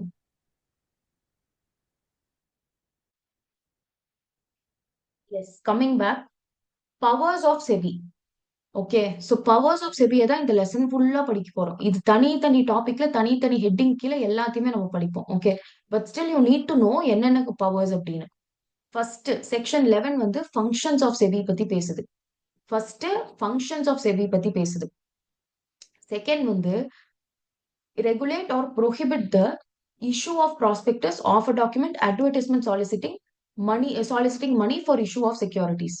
ஓகே, ஸோ செகண்ட் என்ன பேசுது, செக்ஷன் 11A என்ன பேசுது அப்படின்னா, ப்ராஸ்பெக்டஸ், ஆஃபர் டாக்குமெண்ட் அண்ட் மணியை சாலிசிட் பண்றதுக்காக நம்ம இஷ்யூ பண்றோம்ல செக்யூரிட்டிஸ், அதை அட்வர்டைஸ் பண்றோம்ல, எல்லாமே ஒண்ணுதான். ஓகேங்களா, அதை வந்து ரெகுலேட்டும், சில இடத்துல இதெல்லாம் நீங்க பண்ணக்கூடாதுன்னு ப்ரோஹிபிட்டும் பண்ணலாம். இது செக்ஷன் 11A கீழே. ஓகே, செக்ஷன் 11AA என்ன சொல்லுது அப்படின்னா, to regulate collective investment scheme. இப்ப என்னன்னே உங்களுக்கு தெரியாது, பரவாயில்ல, தனி லெசன் இருக்கு. Okay, power to issue directions and levy penalty. இது சிம்பிள், கரெக்டா? செபின்னு இருந்தாலே டைரக்ஷன்ஸ் கொடுக்கறதுக்கும் பெனால்டி இம்போஸ் பண்றதுக்கும் அவங்களுக்கு பவர் இருக்கு. ஃபோர்த். ஃபிஃப்த் வந்து டு கண்டக்ட் இன்வெஸ்டிகேஷன். இது ரொம்ப இம்பார்ட்டன்ட், பெரிய டாபிக், இந்த லெசன்லயே படிப்போம். அண்ட் கடைசியா சீஸ் அண்ட் டெசிஸ்ட் ப்ரொசீடிங்ஸ். கிளியரா? எஸ், இங்க கலெக்டிவ் இன்வெஸ்ட்மெண்ட் ஸ்கீம் தவிர எல்லாமே உங்களுக்கு புரியுதா? Clear Yes, clear. ma'am. Yes, very good. So இது chapter 4 of SEBI act 1992 deals with powers and functions of SEBI. இந்த சாப்டர் நம்பர் ஞாபகம் வைக்கணும். Okay, chapter 7 of SEBI act 1992 எதை பேசுது அப்படின்னா, powers and functions of SEBI பத்தி பேசுது. Very very important, chapter number ஞாபகம் வைக்கணும். ஓகே, என்ன கேட்டா இஃப் பாசிபிள் இது எல்லா செக்ஷனும் ஞாபகம் வச்சுக்கிட்டா I will be very happy. Section 11 functions, இங்க எல்லாமே 11க்கு கீழே மட்டும்தான் வரும். ஃபங்க்ஷன்ஸே 11க்கு கீழே மட்டும்தான் வரும். Section 11 functions. 11A வந்து ப்ராஸ்பெக்டஸை இஷ்யூ பண்றது பத்தி ரெகுலேட்டும் ப்ரோஹிபிட்டும் பண்றது. 11AA வந்து கலெக்டிவ் இன்வெஸ்ட்மெண்ட் ஸ்கீம். 11(8) வந்து பாத்தீங்கன்னா power to issue directions and levy penalty. Penalty வந்து நம்பர்ஸ்ல தானே இருக்கும், ஸோ அதனால 11(8) நம்பர்ல வர்றது வந்து செக்ஷன் 11(8) வந்து பெனால்டி பத்தி பேசுது. அதுக்கப்புறமா சி எதை பத்தி பேசுதுன்னா இன்வெஸ்டிகேஷன். அண்ட் டி வந்து டெசிஸ்ட், ஞாபகம் வச்சுக்கோங்க. சீஸ் அண்ட் டெசிஸ்ட்னால 11D வந்து சீஸ் அண்ட் டெசிஸ்ட் ப்ரொசீடிங்ஸ் பத்தி பேசுது. இதுக்கு you give at least 10 minutes time. நீங்க படிக்கிறப்போ இதை பை ஹார்ட் பண்ணிருங்க. ஒரே ஆர்டர்ல பை ஹார்ட் பண்ணீங்கன்னா நம்பர்ஸ் ஞாபகம் இருக்கும். ஒரே செகண்ட். 11B இது 1 செகண்ட். Yes, ma'am. எது மாடியூல்ல இருக்கா Vishnupriya? Yes, ma'am. Module 11B தான் ma'am இருக்கு. வெரி வெரி சாரி, நான் அதான் யோசிச்சேன் 11(8)லாம் ஒண்ணு வைக்க மாட்டாங்களே அப்படின்னு, 118 மாதிரி இருக்கே அப்படின்னு. ஆக்சுவலி இது 11B. நல்ல வேளை ஒரு ஆள் மாடியூல் ஃபாலோ பண்றதுனால அங்கங்க குட்டி குட்டி மிஸ்டேக்ஸ் வந்து இமீடியட்டா சொல்றாங்க. 11Bங்க. ஆக்சுவலி எனக்கு நான் சொல்லும் போதே நான் நினைச்சேன் 11(8) எப்படி வரும், ஆனா எல்லாமே 11ங்கிறது வரைக்கும் எனக்கு தெரியும், எப்படி 11(8) வரும் அப்படின்னு நான் யோசிச்சுட்டு இருந்தேன். But anyway, thank you so much. 11B இது.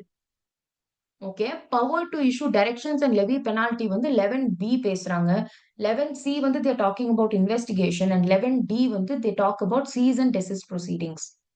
So 11, 11A, 11AA, 11B, 11C, 11D. Okay, இத்தனை ஃபங்க்ஷன்ஸ் ஞாபகம் வைக்கணும். 1 2 3 4 5 6 ஃபங்க்ஷன்ஸ் ஞாபகம் வைக்கணும். ஓகே, ஆர்டர்ல படிச்சீங்கன்னா ஆர்டர்ல ஞாபகம் இருக்கும். ABCDன்னு தான் போகுது. ஓகே, சி இது எத்தனை பேருக்கு தெரியும் தெரியல. 11 தான் முதல்ல வந்திருக்கும், கரெக்டா? அதுக்கப்புறம் தான் ABCDன்னு வந்திருக்கும். கரெக்ட். இது 11 கீழேயே அவங்க கிளாஸா போட்டு போகாம ஏன் 11A, 11AA, BCDன்னு வந்திருக்கு அப்படின்னா, ஒன்னு 11 போடும்போது they did not have this idea. Okay, இதுவும் ஆட் பண்ணணும்னு நம்மளுக்கு வரல. சோ அதனால என்ன பண்ணிட்டாங்க, 11 வந்து ஃபாலோவிங் பவர்ஸ் 11ல கொடுத்திருந்தாங்கன்னா 11 கீழே கிளாஸ் 1 2ன்னு போட்டிருப்பாங்க. ஆனா 11 it is talking one of the powers of function செபிங்கிறதுனால அடுத்த ஃபங்க்ஷன் ஒரு பவர் ஆட் பண்றப்போ 11Aன்னு ஆட் பண்ணுவாங்க. அடுத்து 11AA ஆட் பண்ணுவாங்க. 11Aவும் 11AAவும் சம்பந்தப்பட்ட மாதிரி இருந்தது அப்படின்னா they'll add here 11AA. 11Bக்கு சம்பந்தப்பட்ட இருந்தது அப்படின்னா அவங்க E ஆட் பண்ண மாட்டாங்க, they'll add BB. ஓகே, இது வந்து லா யூசுவலி இப்படிதான் ஃப்ரேம் பண்ணுவாங்க. புரியுதா ஏன் இப்படி ஆல்பபெட்ஸ் எல்லாம் வருது அப்படின்னு? Clear ma'am. எஸ், இத ஞாபகம் வைக்கணும், ரொம்ப இம்பார்ட்டன்ட். திரும்ப திரும்ப சொல்றேன், இந்த 6 பாயிண்ட்ஸ் கண்டிப்பா ஆர்டர்ல ஞாபகம் இருக்கணும். Okay, next comes functions of SEBI. Okay, functions of SEBI தான் அப்படியே ஆப்ஜெக்டிவ் மாதிரியே இருக்கும். Regulate the securities market, promote the development of securities market and protect the interest of the investors. நீங்க அப்படியே மாத்தி எழுதினாலும் ஒன்னும் பிரச்சனை இல்லை. இத வந்து 1 2 3 இந்த ஆர்டர்ல எழுதணும்னு தேவையில்லை. ஓகே, நம்ம அப்ஜெக்டிவ்ல என்ன படிச்சோமோ அதுதான் அவங்களுக்கு டியூட்டியும் சொல்லியிருக்காங்க. Very as simple as that. Yes, SEBI எதுக்காக உருவாக்கி இருக்காங்களோ அதுதானே அவங்க டியூட்டி. ஸோ டியூட்டியும் அப்ஜெக்டிவும் சேமா தான் வரும். நெக்ஸ்ட் இதுக்கு வந்து நான் ஹேண்ட் ரிட்டன் நோட்ஸ் போடல. ஏன்னா இதுல கிட்டத்தட்ட 18 பாயிண்ட்ஸ் இருக்குன்னு நினைக்கிறேன். எஸ், 18 பாயிண்ட்ஸ் இருக்கு. ஒரு பாயிண்ட்டும் நான் டீடைல்டா சொல்லி தரேன். But you remember only 8 points. 6 வந்து கண்டிப்பா ரிமெம்பர் பண்ணணும். ஓகேங்களா? எக்ஸாம்ல எழுதுறதுக்கு 6 வந்து கண்டிப்பா ஞாபகம் இருக்கணும். ஆனா 8 பாயிண்ட் ஞாபகம், இப்பல இருந்தே 8 பாயிண்ட் படிச்சாதான் அங்க போய் 6 பாயிண்டாவது ஞாபகம் இருக்கும். நான் படிக்கும் போதே நான் 6 பாயிண்ட் தான் படிக்கிறேன் அப்படின்னா 6 மார்க் கொஸ்டினுக்கு கேட்டாங்கன்னா நம்மளுக்கு அங்க 4 பாயிண்ட் தான் ஞாபகம் வரும். ஸோ 8 பாயிண்ட்ஸ் மட்டும் படிங்க. ஒண்ணுமே இங்க எக்ஸ்ட்ராவே கிடையாது. ஓகே, இங்க மேல பாத்தீங்கன்னா தெரியும். It shall be the duty of SEBI to protect the interest of the investors in securities market, in securities, and to promote the development and regulate the securities market by such measures as it thinks fit. அதாவது மேல அவங்களுக்கு objectives இருக்கு. Protect, promote and ரெகுலேட்ன்ட்டு 3 objectives இருக்கு.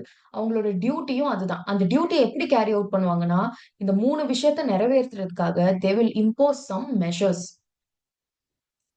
Okay, ஒரு சில measures கொண்டு வருவாங்க. அந்த மெஷர்ஸ் இதெல்லாம் பண்ணி தான் இந்த டியூட்டியை என்னால பெர்ஃபார்ம் பண்ண முடியும். இந்த அப்ஜெக்டிவ நான் மீட் பண்ணணும்னா இந்த மெஷர்ஸ் நான் பண்ணணும் அப்படிங்கிறது தான் மெஷர்ஸுக்கு கீழே வரும்.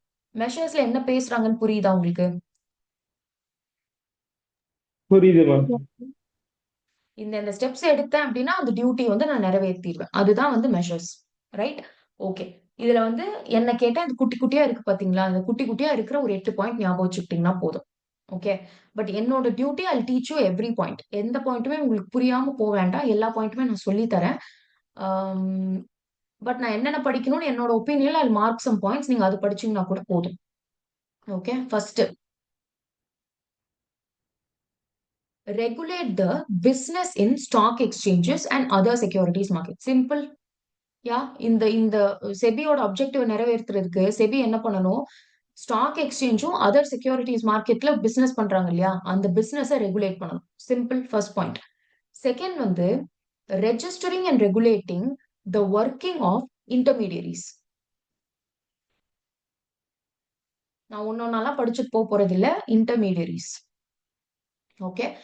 இன்டர்மீடியரிஸா இப்ப கஸ்டோடியன்ல இருந்து மர்ச்சன்ட் பேங்கர்ஸ்ல இருந்து நம்ம பார்த்த ரெஜிஸ்ட்ரார் அண்ட் டிரான்ஸ்பர் ஏஜென்ட்ஸ் எல்லாம் பார்த்தோம் இல்லையா, இவங்க ட்ரஸ்டீஸ், ட்ரஸ்ட் டீடு, இது எல்லாத்தையுமே ரெஜிஸ்டர் பண்ணணும். அவங்க ரெஜிஸ்டர் செபி கிட்ட ரெஜிஸ்ட்ரேஷன் வாங்காம எந்த இன்டர்மீடியரினாலையும் அவங்க ஃபங்க்ஷன் பண்ண முடியாது. If you want to be called as custodian, நம்ம மியூச்சுவல் ஃபண்ட்ஸ்லயே படிச்சோம்ல, கஸ்டோடியன் அப்பாயிண்ட் பண்றப்போ கீழே வந்து செபியோட அப்ரூவல் வேணும் அப்படின்ட்டு. Do you remember? இருக்கு மேம். யா, யார் அப்பாயிண்ட் பண்ணணும்னாலும் செபியோட அப்ரூவல் வேணும். ஸோ அவங்கள ரெஜிஸ்டர் பண்ணணும். அவங்களோட ஃபங்க்ஷன்ஸையும் செபி தான் ரெகுலேட் பண்ணணும். ஓகே. இன்டர்மீடியரிஸை ரெஜிஸ்டர் அண்ட் ரெகுலேட் பண்ணணும். தேர்டும் அதே பாயிண்ட் தான். இங்க ஒரு செட் ஆஃப் இன்டர்மீடியரிஸ் கொடுத்துருக்காங்க, இங்க ஒரு செட் ஆஃப் இன்டர்மீடியரிஸ் கொடுத்துருக்காங்க, அவ்வளவுதான். ஓகே. இதுல வந்து நீங்க இந்த பாயிண்ட் எனக்கு கேட்டா நீங்க ஞாபகம் வைக்க வேண்டியது இல்லை, ஏன்னா நிறைய இருக்கிறது அப்படிங்கிறதுனால. பட் எனிவே, ரெஜிஸ்டர் அண்ட் ரெகுலேட்னு இங்க ஒரு 3 பேரு, இங்க ஒரு 3 பேர் ஞாபகம் வச்சுக்கிட்டீங்கன்னா கூட போதும். ஓகே. ரெண்டுமே இன்டர்மீடியட் பத்தி மட்டும்தான் பேசுது. நெக்ஸ்ட் ஃபோர்த் வந்து வேற என்ன மெஷர் எடுப்பாங்க அப்படின்னா, working of venture capital funds and collective investment schemes including mutual funds. Yeah, இந்த லெசன் இந்த புக்ல நம்ம எல்லாத்த பத்தியும் படிப்போம். ஓகே. கலெக்டிவ் இன்வெஸ்ட்மெண்ட் ஸ்கீம் தனி லெசன் இருக்கு. வெஞ்சர் கேபிட்டல் ஃபண்ட்ஸ்ல படிப்போம். மியூச்சுவல் ஃபண்ட்ஸ் ஆல்ரெடி படிச்சிட்டோம். சோ இவங்க எல்லாரையுமே ரெஜிஸ்டர் அண்ட் ரெகுலேட் பண்றதும் செபி எடுக்கிற ஒரு மெஷர். இது இப்போ உங்களுக்கு புரியாதா இருக்கும். நீங்க இந்த சப்ஜெக்ட் படிச்சு முடிக்கிறப்போ நீங்க உங்க ஓனாவே எழுதலாம். ஏன்னா கலெக்டிவ் இன்வெஸ்ட்மெண்ட்டும் படிச்சிருவோம், எல்லாமே படிச்சிருவோங்கிறதுனால இது எல்லாத்தையும் ரெஜிஸ்டர் அண்ட் ரெகுலேட் பண்றதும் செபியோட வேலை. ஓகே. ஃபிஃப்த் வந்து promoting and regulating self regulatory organisations. இன்னைக்கு இன்னொரு ஹோம்ஒர்க். இந்த கான்செப்ட் வந்து இந்தியால very rare. Okay. Self regulatory ஆர்கனைசேஷனோட 5 எக்ஸாம்பிள்ஸ் எழுதிட்டு வாங்க. ஓகே. செல்ஃப் ரெகுலேட்டரி ஆர்கனைசேஷன்னா என்னன்னா, அவங்க தன்னைத்தானே அவங்க உருவாக்கிக்கிட்டு அவங்களுக்கு அவங்களே ரூல்ஸ் அண்ட் ரெகுலேஷன்ஸ் போட்டுக்குவாங்க. ஓகே. இதோட எக்ஸ்பிளனேஷன் இவ்வளவுதான். நீங்க ஒரு 5 எக்ஸாம்பிள்ஸ் நீங்க நாளைக்கு எடுத்துட்டு வரணும். ஓகே. அவங்களே உருவாக்கிக்கிட்டு அவங்களே ரெகுலேட் பண்ணிக்கிறது தான் செல்ஃப் ரெகுலேட்டரி ஆர்கனைசேஷன்ஸ். ஓகே. இதை ஏன் ப்ரொமோட் பண்ணுது செபி அப்படின்னா, அவங்களே ரெகுலேட் பண்ணிக்கிறாங்க அப்படின்னா, எனக்கு வேலை மிச்சம் தானே அப்படின்ட்டு, they will promote and regulate the self regulatory organisations. Okay. இந்தியால இருக்கிறது ஒரு 3வது எடுத்துட்டு வாங்க. ஒரு 2 இந்தியன்ஸும் 3 வந்து அவுட் ஆஃப் இந்தியாவும் பாருங்க. 2வது இந்தியன் செல்ஃப் ரெகுலேட்டரி ஆர்கனைசேஷன்ஸ் எடுத்துட்டு வரணும். நான் 2 பார்த்தேன். சோ நீங்க 2 எழுதிட்டு வாங்க. மிச்சம் 3 அதர் கண்ட்ரீஸோட ஓடதா இருந்தாலும் பரவாயில்ல எனக்கு. ஓகே. 6th வந்து prohibiting fraudulent and unfair trade practices. Simple. இதெல்லாம் செபி பண்ணணும்னு நீங்க தூக்கத்துல எழுப்பி கேட்டாலும் உங்களுக்கு தெரியும் தானே. Fraudulent and unfair trade practices prohibit பண்ணும். ஸ்பெகுலேட்டிவ் அன்டிசைரபிள் ஸ்பெகுலேட்டிவ் ட்ரேடிங் இதெல்லாம் ஞாபகம் இருக்கா? இருக்கு மேம். அந்த மாதிரி வேலை எல்லாத்தையும் இவங்க வந்து ப்ரோஹிபிட் பண்ணுவாங்க. 7 வந்து கம்பெனி லா படிச்சவங்களுக்கு தெரியும். இன்வெஸ்டர் எஜுகேஷன் அண்ட் ப்ரொடெக்ஷன் ஃபண்ட்னு ஒண்ணு கேள்விப்பட்டிருப்பீங்களா? IEPFன்னு சொல்லுவாங்க. ஃபர்ஸ்ட் மாடியூல் படிச்சவங்க சொல்லுங்க. Yes. Yes ma'am. Yes. So, இருங்க 1 second. Somebody is putting a chat here. Yes. So, investor education and protection ஃபண்ட்னு ஒண்ணு இருக்கு. அது என்னன்னா, கம்பெனிஸ் ஆக்ட் கீழ இன்வெஸ்டர்ஸ்க்கு அவேர்னஸ் குடுக்குறதும், அவங்களுக்கு ப்ரொடெக்ஷனுக்கு குடுக்குறதுக்கும் யூஸ் பண்ண வேண்டிய ஃபண்ட். கம்பெனி எந்த டிஃபால்ட் பண்ணாலும் அந்த காசை தூக்கி IEPFல போடுங்கன்னு சொல்லுவாங்க. அதுதான் அதிகபட்ச பனிஷ்மெண்டா இருக்கும். CSRல எல்லாம் அடிக்கடி படிப்போம். அதே மாதிரியேவும் செபிக்கு கீழ there is a fund called investor education and training fund. ஓகேங்களா? அந்த விஷயத்துக்கு investors education and training of இன்டர்மீடியரிஸ்க்குன்ட்டு அவங்க ப்ரொமோட் பண்ணணும். ஓகே. சோ இன்வெஸ்டர்ஸ் எஜுகேட் பண்ணணும் அண்ட் இன்டர்மீடியரிஸ ட்ரெயின் பண்ணணும். செக்யூரிட்டிஸ் மார்க்கெட்ல எப்படி அவங்க ஃபங்க்ஷன் பண்ணணும் அப்படின்ட்டு. அதுக்கு தனி ஃபண்ட் இருக்கு. அந்த ஃபண்ட் ப்ரொமோட் பண்ணணும். ஓகே. அண்ட் 8th வந்து ப்ரோஹிபிஷன் ஆஃப் இன்சைடர் ட்ரேடிங். இதுக்கு வரேன். ஓகே. இத பத்தி கொஞ்சம் டீடைல்டா பேசலாம். அதுக்கப்புறம் regulating substantial acquisition of shares and take over of companies. இதுவும் நான் சொல்றேன் உங்களுக்கு. பேசிக் சிம்பிள் பாயிண்ட்ஸ் நான் சொல்லி கொடுத்துட்டு ஐ டேக் சம் டைம் தேர். அது ரெண்டும் கொஞ்சம் டீடைல்டா எக்ஸ்பிளைன் பண்றேன். ஓகே. அடுத்து 10th பாயிண்ட் வந்து காலிங் ஃபார் இன்ஃபர்மேஷன் எனக்கு கொடுக்கணும் அப்படின்ட்டு எந்த அத்தாரிட்டி கிட்ட வேணா போய் அவங்க கேட்கலாம். Securities market, intermediaries, public companies, listed companies எல்லாத்துக்கிட்டும். அண்டர்டேக்கிங் இன்ஸ்பெக்ஷன் எங்க வேணாலும் இன்ஃபர்மேஷன் கேட்கலாம். எப்ப வேணாலும் அவங்க இன்ஸ்பெக்ஷன் கண்டக்ட் பண்ணலாம். இன்கொயரிஸ் கண்டக்ட் பண்ணலாம். மேல என்ன பார்த்தோம்? செபியோட அந்த இன்ட்ரோடக்ஷன்ல கண்டக்டிங் என்கொயரின்னு தானே பார்த்தோம். இங்க இன்கொயரின்னு சொல்றாங்க. இப்படிதான் இன்டர்சேஞ்சபிளி யூஸ் பண்றாங்க. என்ன கேட்டா always stick to inquiry. Okay. இந்த கன்ஃபியூஷனே வேண்டாம் நம்மளுக்கு. ஒரு அத்தாரிட்டி கண்டக்ட் பண்ணுது அப்படின்னாலே அது இன்கொயரி தான். Okay. Conducting inquiry and audit of stock exchanges, mutual funds, other persons associated with securities market, intermediaries இதெல்லாம் இருக்கும். அவங்க எல்லார் மேலயும் பொதுவா செபி கீழ யார் வருவானா, இன்டர்மீடியரிஸ் வருவாங்க, ஸ்டாக் எக்ஸ்சேஞ்ச் வரும், செக்யூரிட்டிஸ் மார்க்கெட் வரும் அண்ட் லிஸ்டட் கம்பெனிஸ் வரும். கம்பெனிஸ் லிஸ்ட் ஆகணும்னு நினைக்கிற கம்பெனிஸ் இவங்க எல்லாருமே செபி கீழ வருவாங்க. சோ அவங்க எல்லார் மேலயும் எப்ப வேணாலும் இன்ஃபர்மேஷன் கேட்கலாம். அடுத்து எப்ப வேணா இன்ஸ்பெக்ஷன் கண்டக்ட் பண்ணலாம், இன்கொயரி கண்டக்ட் பண்ணலாம், ஆடிட் கண்டக்ட் பண்ணலாம். இது எல்லாத்தையுமே கண்டக்ட் பண்ணலாம். இது செபிக்கு பவர் இருக்கு. 10th point. அடுத்து 11th சிம்பிள் பாயிண்ட். இதெல்லாம் தயவு செஞ்சு ஞாபகம் கூட வைக்காதீங்க. Calling for information and records. வேற எங்க இருந்து அவங்க கால் பண்ணலாம்னா, மேல பார்த்துட்டோம் யார் மேல, இன்டர்மீடியரிஸ் கிட்ட, செக்யூரிட்டிஸ் மார்க்கெட் கிட்ட, செல்ஃப் ரெகுலேட்டரி ஆர்கனைசேஷன்ஸ் யார்கிட்ட வேணா அவங்க கேட்கலாம். மியூச்சுவல் ஃபண்ட்ஸ் எல்லா இடத்துலயும் பார்த்துட்டோம். அடுத்து வேற யார்கிட்ட இன்ஃபர்மேஷன் கேட்கலாம் அப்படின்னா, any bank or authority or board or corporation established under central act or state act. Okay. இது வரைக்கும் போதும். Any bank, authority, board or corporation established under central act or state act. State act or central act கீழ உருவான body corporates யாரு? ICSI is a body corporate. கரெக்டா? Statutory body.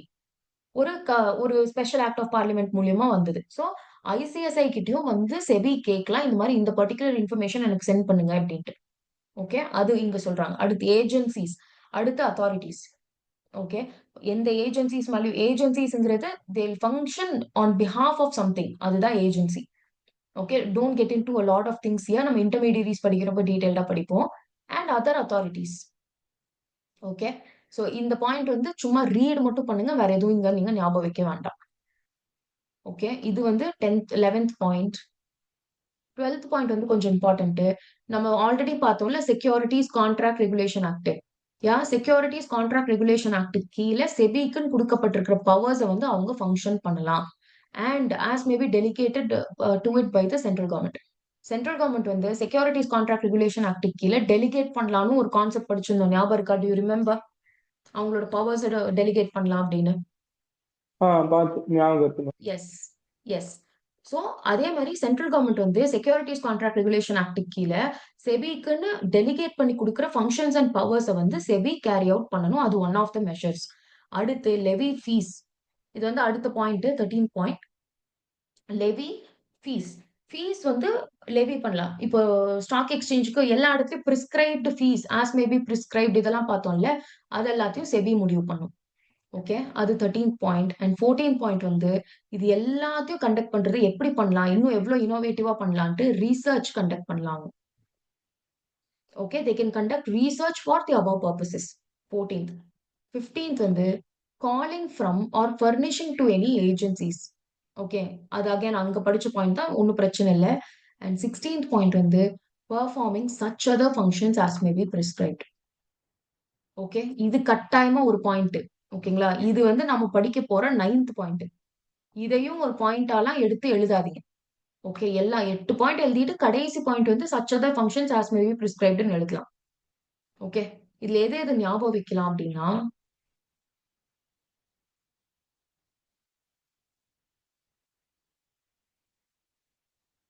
First point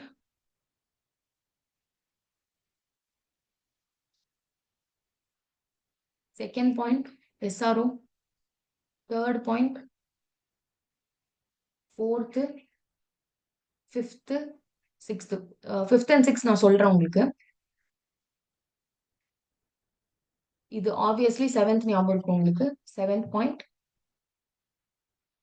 and yeah, இது படிக்கலாம். 8th securities லா கீழே படிக்கிறது படிக்கலாம். And levy fees is very simple. 9th. Yeah, 9 points ஞாபகம் வைங்க. 10th பாயிண்டா இதை எழுதிடுங்க. ஓகே தானே? 10 பாயிண்ட் ஞாபகம் வைக்கலாம் தானே இங்க? Yes Yes, ma'am. எஸ்கா. டன். இப்போ இன்சைடர் ட்ரேடிங்.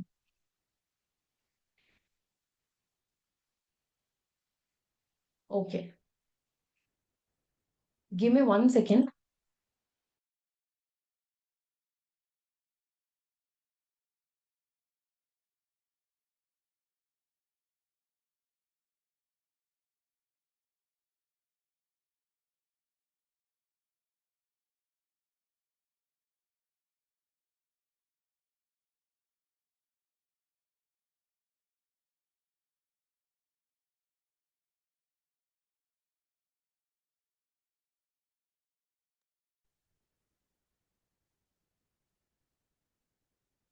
Yes.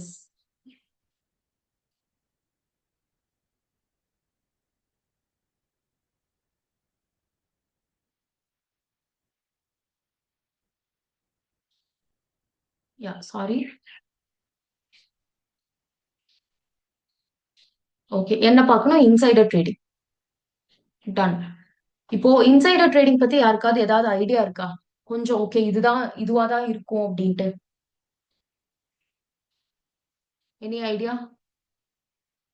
அக்கா, கம்பெனிக்குள்ள இருக்கவங்க கிட்ட இருந்து இன்ஃபர்மேஷன் வாங்கி அது மூலமா ப்ராஃபிட் எடுக்கிறது. ஓகே, ஆக்சுவலி அவர் சொல்றது கரெக்ட். இப்போ இன்சைடர் ட்ரேடிங் போறதுக்கு முன்னாடி இன்சைடர்னா யாருன்னு கண்டுபிடிக்கணும். அண்ட் அது எல்லாத்துக்கும் முன்னாடி there is something called UPSI. ஓகேங்களா, அன்பப்ளிஷ்ட் பிரைஸ் சென்சிட்டிவ் இன்ஃபர்மேஷன். அப்படின்னா கம்பெனிக்குன்னு சில ட்ரேட் சீக்ரெட்ஸ்லாம் இருக்கும். கரெக்ட். அந்த சீக்ரெட்ஸ் எல்லாம் வெளியே போச்சு அப்படின்னா கம்பெனியோட ஷேர் பிரைசஸ் மேல பாதிப்பு வரும். ஜாஸ்தியும் ஆகலாம், கம்மியும் ஆகலாம், இம்பாக்ட் வரும். ஓகே, எந்தெந்த இன்ஃபர்மேஷனுக்கு இது வெளியே போச்சுன்னா கம்பெனியோட ஷேர்ஸ் மேல இம்பாக்ட் வர மாதிரி அந்த இன்ஃபர்மேஷன் இருக்கு பாத்தீங்களா, அதை வந்து நம்ம அன்பப்ளிஷ்ட் பிரைஸ் சென்சிட்டிவ் இன்ஃபர்மேஷன் சொல்லுவோம். ஏன் அது பிரைஸ் சென்சிட்டிவ் அப்படின்னா, வெளியே சொன்னா அது பிரைஸை பாதிக்கும் அப்படிங்கிறப்போ இட் இஸ் பிரைஸ் சென்சிட்டிவ். அதை நம்ம பப்ளிஷே பண்ண போறது இல்லைங்கிறதுனால அது வந்து அன்பப்ளிஷ்டு பிரைஸ் சென்சிட்டிவ் இன்ஃபர்மேஷன். அந்த அன்பப்ளிஷ்ட் பிரைஸ் சென்சிட்டிவ் இன்ஃபர்மேஷனுக்கு யார் யாருக்கெல்லாம் எக்ஸ்போஷர் இருக்குதோ, ஓகே, யார் யாருக்கெல்லாம் அந்த இன்ஃபர்மேஷனுக்கு எக்ஸ்போஸ் ஆகுறாங்களோ அவங்க எல்லாரையுமே நம்ம என்னன்னு சொல்லுவோம்? இன்சைடர் அப்படின்னு சொல்லுவோம். ஓகே, அந்த பர்சன் வந்து அந்த கம்பெனிக்குள்ள ட்ரேடிங் பண்ணக்கூடாது. ஓகே. அந்த இன்ஃபர்மேஷன் ஒண்ணு அவங்க வெளிய சொல்லக்கூடாது. வெளிய சொன்னா இப்போ ஒரு நல்ல விஷயம் வரப்போகுது. ஓகே. இதுக்கு வெரி ஃபைன் எக்ஸாம்பிள் பார்த்தீங்கன்னா, பிரேக் ஆகுதா? சில பேர் வெளிய போயிட்டு, போயிட்டு ஜாயின் பண்ணிட்டு இருக்கீங்க. நான் தான் பிரேக் ஆகுதா? இல்ல உங்க சைட் பிரச்சனையா? இல்ல மேம், கிளியரா இருக்கு மேம். எதுவும் அழகா கிளியர் கிளியரா தானே? இருக்குக்கா. Okay, okay. Done, done. Coming back. இதுக்கு ஃபைன் எக்ஸாம்பிள் பார்த்தீங்கன்னா, நம்ம வேலைக்காரன் படத்துல ஃபஹத் ஃபாசில் ஒரு வேலை பண்ணுவாரு தெரியுமா? உள்ள வந்து இருந்துகிட்டு, அந்த என்னமோ ஒரு ப்ராடக்ட் லான்ச் பண்ணுவாங்க. அத உள்ள இருந்துட்டே அவரு கண்டுபிடிச்சுக்குவாரு. அந்த சீக்ரெட் எடுத்துட்டு அவரு கம்பெனிக்கு போயிருவாரு. Do you remember that? Yes. எஸ்க்கா. வேலைக்காரன் தானே அந்த படம்? ஆமாக்கா. Yes. Yeah. He is published to some very important information. அதுல வந்து ஷேர் பிரைஸ் ஜாஸ்தியாறது, கம்மியாறது பத்தி அவங்க பேசியிருக்க மாட்டாங்க. ஆனா ஹி இஸ் அன் இன்சைடர். அந்த விஷயம் வெளிய போச்சு அப்டின்னா, அந்த கம்பெனியோட ஷேர் பிரைஸ்ல மாற்றம் வரும். ரொம்ப சடசடன்னு ஏறும், சடசடன்னு இறங்குறதுக்கும் வாய்ப்பு இருக்குங்கிற மாரி இன்ஃபர்மேஷன் தான் அவர் எடுத்துட்டு வெளிய போவாரு. ஏதோ ஒரு புது ப்ராடக்ட் லான்ச் பண்ணுவாங்க. அத கண்டுபிடிக்கிறதுக்கு தான் அவர் உள்ளயே போவாரு. ஓகே. சோ அது மாரி அந்த மாரி இன்ஃபர்மேஷன்க்கு எக்ஸ்போஸ் ஆனவங்க எல்லாரையுமே நம்ம இன்சைடர்ஸ்ன்னு சொல்லுவோம். அண்ட் அந்த இன்சைடர்ஸ் வந்து எக்காரணத்த கொண்டும் அத வெளிய சொல்லவே கூடாது. ஓகே. அதோட பெனால்டி எல்லாம் பார்த்தீங்கன்னு வச்சுக்கோங்க. யூ லைக் இது வந்து ரொம்ப டிஸ்ஹானஸ்டான ஒரு விஷயம் கரெக்ட்டா? இது வந்து மாரல் டர்பிட்யூட் இன்வால்வ் ஆகுற மாரி இருக்குல்ல. இன்சைடர் அந்த இன்ஃபர்மேஷன் கொண்டு போய் வெளிய போட்டு தரப்போ, it involves moral turpitude. Correct. So இதுக்கு வந்து பயங்கரமான பெனால்டி இருக்கு. இம்ப்ரிசன்மென்ட் இருக்கு. ஃபைன் இருக்கு. அவ்ளோ ஜாஸ்தி இருக்கு. ஹையஸ்ட் பெனால்டி பார்த்தீங்கன்னா, இன்சைடர் ட்ரேடிங்க்கு தான் செபி லாஸ் கீழ. என்னன்னா, நீங்க இது பண்ணி ஒரு ப்ராஃபிட் ஏர்ன் பண்ணியிருக்கீங்கல்ல. நான் சும்மா ஒரு இன்ஃபர்மேஷனுக்கு மட்டும் சொல்றேன். நீங்க இந்த இன்சைடர் இன்ஃபர்மேஷன நீங்க வெளிய சொல்லி, அதுல உங்களுக்கு ப்ராஃபிட் கெயின் பண்ணியிருப்பீங்கல்ல. அந்த ப்ராஃபிட் அமவுண்ட் இன்டூ 3 டைம்ஸ் நீங்க பே பண்ணணும். Or 25 crores. ஓகே. நீங்க ப்ராஃபிட் ஏர்ன் பண்ண அமவுண்ட்ல இன்டூ 3 கால்குலேட் பண்ணணும். அது ஒரு அமவுண்ட் வருமா? இல்லன்னா 25 crores. இது 2ல எது ஜாஸ்தியா இருக்குதோ அந்த அமவுண்ட் வந்து உங்களுக்கு பெனால்டி. ஓகே. நீங்க இந்த இன்சைடர் இன்ஃபர்மேஷன வெளிய சொல்லி 5 லட்சம் தான் சம்பாரிச்சிருப்பீங்க. 5 இன்டூ 3 15 லட்சம் தான். அந்த 15 லட்சமா 25 கோடியா 2ல எது ஜாஸ்தி அமௌண்ட்டோ அதுதான் உங்களுக்கு பெனால்டி. 25 crores நீங்க பே பண்ணணும். 25 crores நீங்க கண்டிப்பா பே பண்ணணும். இல்ல நீங்க வாங்குன ப்ராஃபிட்ஸ் வந்து இன்டூ 3 பண்றப்போ 25 crores விட ஜாஸ்தி இருக்கா, நீங்க அந்த ஜாஸ்தி அமௌண்ட் பே பண்ணணும். எவ்ளோ பெரிய penalty. Are you able to realise this? எப்படி எவ்ளோ பெரிய பெனால்டி அப்படின்னு? எஸ். புரியுது மேம். யா. சோ இது தாண்டி இம்ப்ரிசன்மென்ட்டும் இருக்கு. அது இன்சைடர் ட்ரேடிங் நான் டீடைல்டா சொல்றப்போ பெனால்டி தான் அந்த லெசன்ல இம்பார்ட்டன்ட்டேவும். சோ இந்த இன்சைடர் ட்ரேடிங்க்கு இவ்ளோ ஸ்ட்ரிக்ட்டான புரோவிஷன்ஸ் இருக்கு செபி லாஸ் கீழ. ஏன்னா இது ரொம்ப பெரிய எப்படி சொல்றது பிட்ரேயல், அந்த கம்பெனிக்கு பண்ற பிட்ரேயல் அண்ட் அது பண்றதுனால மார்க்கெட்டே கொஞ்சம் வந்து இம்பேலன்ஸ் ஆகுது. சோ அதனால SEBI is very strict about insider trading. Okay. அத வந்து புரோஹிபிட் பண்ணணும். அதுக்கான மெஷர்ஸ் எடுக்கணும். அதுதான் வந்து அங்க பார்த்த பாயிண்ட். அடுத்த பாயிண்ட் வந்து substantial acquisitions and take over. Okay. இதுவும் கான்செப்ட் தான். இதுக்கு தனி லெசன் இருக்கு. அகைன் நம்மளுக்கு அங்க டீடைல்டா படிப்போம். Substantial acquisitions and take overs அப்டின்னா, சப்ஸ்டான்ஷியல் அப்டின்னா ரொம்ப முக்கியமான பகுதிய டேக் ஓவர் பண்றது. கரெக்ட்டா? இப்ப வந்து ஹஸ்லர்ஸ் அகாடமில நீங்க எல்லாரும் இன்வெஸ்ட் பண்ணியிருக்கீங்க. For example we are listed company and நம்மளோட ஆப்ஜெக்டிவ்ஸ் பார்த்து நான் தான் இந்த கம்பெனிய நடத்துறேன். என் ஃபேஸ் வேல்யூ பார்த்து you have invested in our company. Okay. இப்ப வந்து இன்னொரு கம்பெனி வருது. ஏபிசி அகாடமின்னு வச்சுக்கோங்க. ஏபிசி அகாடமி வந்து என்ன பண்ணுது? என்கிட்ட பேரம் பேசுது. நான் வந்து உங்க கம்பெனியோட வேல்யூவேஷன் வந்து 10 கோடி தான் வருது. எக்ஸாம்பிளுக்கு சொல்றேன். 10 கோடி தான் வருது உங்க கம்பெனியோட வேல்யூவேஷன். நான் வந்து அது 20 கோடி, 30 கோடி குடுத்து நான் வாங்குறேன். ஐல் பே 30 crores to you. நீங்க கம்பெனி எனக்கு வித்துருங்கன்னு சொல்றாங்க. நானும் என்ன பண்றேன்? ஆஹா! நல்லா இருக்கே! இது நான் என்னைக்கு 30 கோடியா மாத்துறது? பேசாம இவருக்கு அப்படியே குடுத்துறலாம் அப்டின்ட்டு நான் குடுத்தேன் அப்டின்னா, அது உங்களுக்கு பண்ற பெரிய தப்பு. கரெக்ட். நீங்க வந்து என்ன நம்பி, நான் ஒழுங்கா பண்ணுவேன் அப்படின்னு நம்பி நீங்க எனக்காக காசு போட்டுருக்கீங்க. இந்த கம்பெனிய நான் தான் பண்றேன். நான் தான் புரமோட்டர். நான் இத கண்டிப்பா நல்லா தான் நடத்துவேன். இந்த ஆப்ஜெக்டிவ்ஸ்க்கு கரெக்ட்டா தான் பண்ணுவேன்னு என் மேல இருக்கிற நம்பிக்கையில நீங்க காசு போட்டுருக்கீங்க. நான் பாட்டுக்கு தூக்கி அத ஏபிசி அகாடமிக்கு குடுத்தேன் அப்படின்னா, இது substantial acquisition and take over. அந்த company substantially acquiring this company and taking over this company. புரியுதா? இது வந்து அலோவ் பண்ண மாட்டாங்க. ஏன்னா, இதுல அதிகமா பாதிக்கப்படுறது பார்த்தீங்கன்னா, இன்வெஸ்டர்ஸ். புரியுதா? Substantial acquisition and take over கம்பெனியவே மொத்தமா குடுக்குறது. மெஜாரிட்டி ஆஃப் த ஷேர்ஸாவது குடுக்கணும். இல்லன்னா மொத்தமா அந்த கம்பெனிய டேக் ஓவர் பண்ணிட்டாங்கன்னா, that is called as substantial acquisition and take over. புரியுதா? ஒரு ஐடியா கிடைக்குதா? புரியுது மேம். எஸ்க்கா. Yes. Okay. Yes, ma'am. Done. Very good. இவ்வளவுதான். இதுல அந்த பாயிண்ட் கண்டிப்பா ஞாபகம் வைங்க. ரொம்ப நல்ல பாயிண்ட் அது. எங்கெங்கெல்லாம் தேவைப்படுதோ அங்க இன்சைடர் ட்ரேடிங்க தயவு செஞ்சு இன்க்ளூட் பண்ணுங்க. It's very good point and லெசனே சூப்பர் லெசன் அது. ஓகே.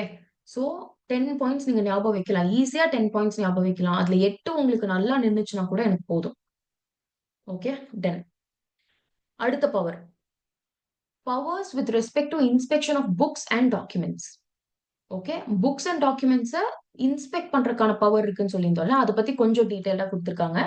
என்ன சொல்றாங்கன்னா, SEBI may take measures to undertake the inspection of any book or register or other document or record of எது யார் யார் இதை வந்து அவங்க இன்ஸ்பெக்ட் பண்ணலாம் அப்படின்னா, listed company, public company which intends to get its securities listed, where SEBI has reasonable grounds to believe. Okay, அது போட்டோம்.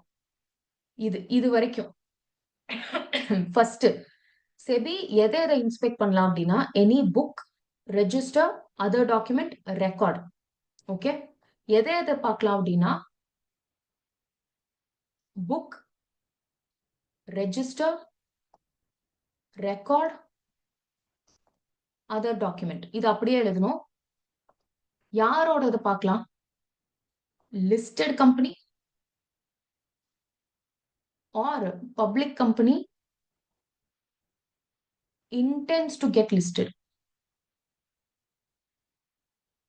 Okay, public company which intends to get itself listed. And the companies order books, registers, records, other documents, or listed company order books, registers, records and other documents. இதை inspect பண்ணணும். Okay, intends to லிஸ்டடுக்கு வரேன். அப்புறம் எப்ப வந்து இந்த inspection பண்ணுவாங்க அப்படின்னா, where SEBI has reasonable grounds to believe, போதுமான அளவுக்கு காரணம் இருக்கு to believe that such company has been indulging in insider trading and fraudulent and unfair trade practices. என்ன ரீசனுக்காக அப்படின்னா, இத நோட்ஸ் எடுங்க. இன்சைடர் ட்ரேடிங், ஃப்ராடுலண்ட்,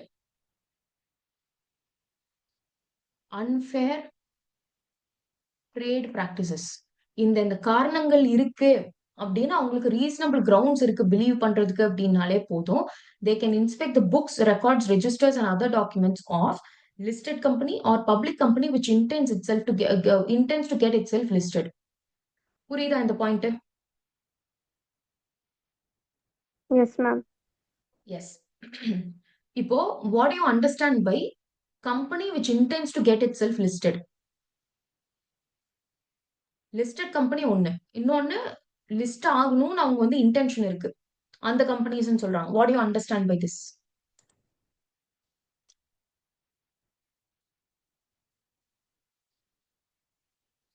தோன்றது சொல்லுங்க.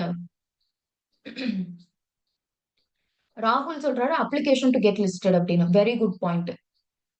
அப்புறம் வேற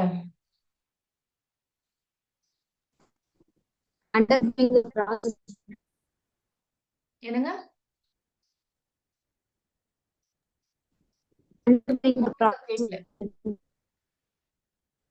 சாட்ல போடுறீங்களா? பிரேக் ஆகுது.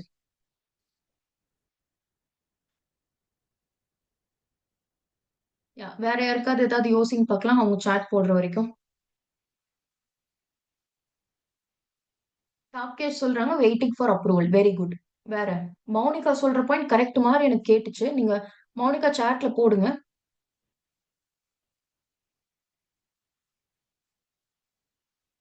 Undergoing the process of listing. இல்ல, அவங்களும் அதே புது பாயிண்ட் தான் சொல்லியிருக்காங்க. நீங்க சொல்ற எல்லா பாயிண்ட்டுமே கரெக்ட். நாம இன்னும் லிஸ்டிங் ப்ரொசீஜர் படிக்காததுனால உங்களுக்கு தெரியல. சி, அவங்க மொத்தமா என்ன சொல்றாங்க? Public company which has the intention of getting listed. Intention யாருக்கு வேணா இருக்கலாம்.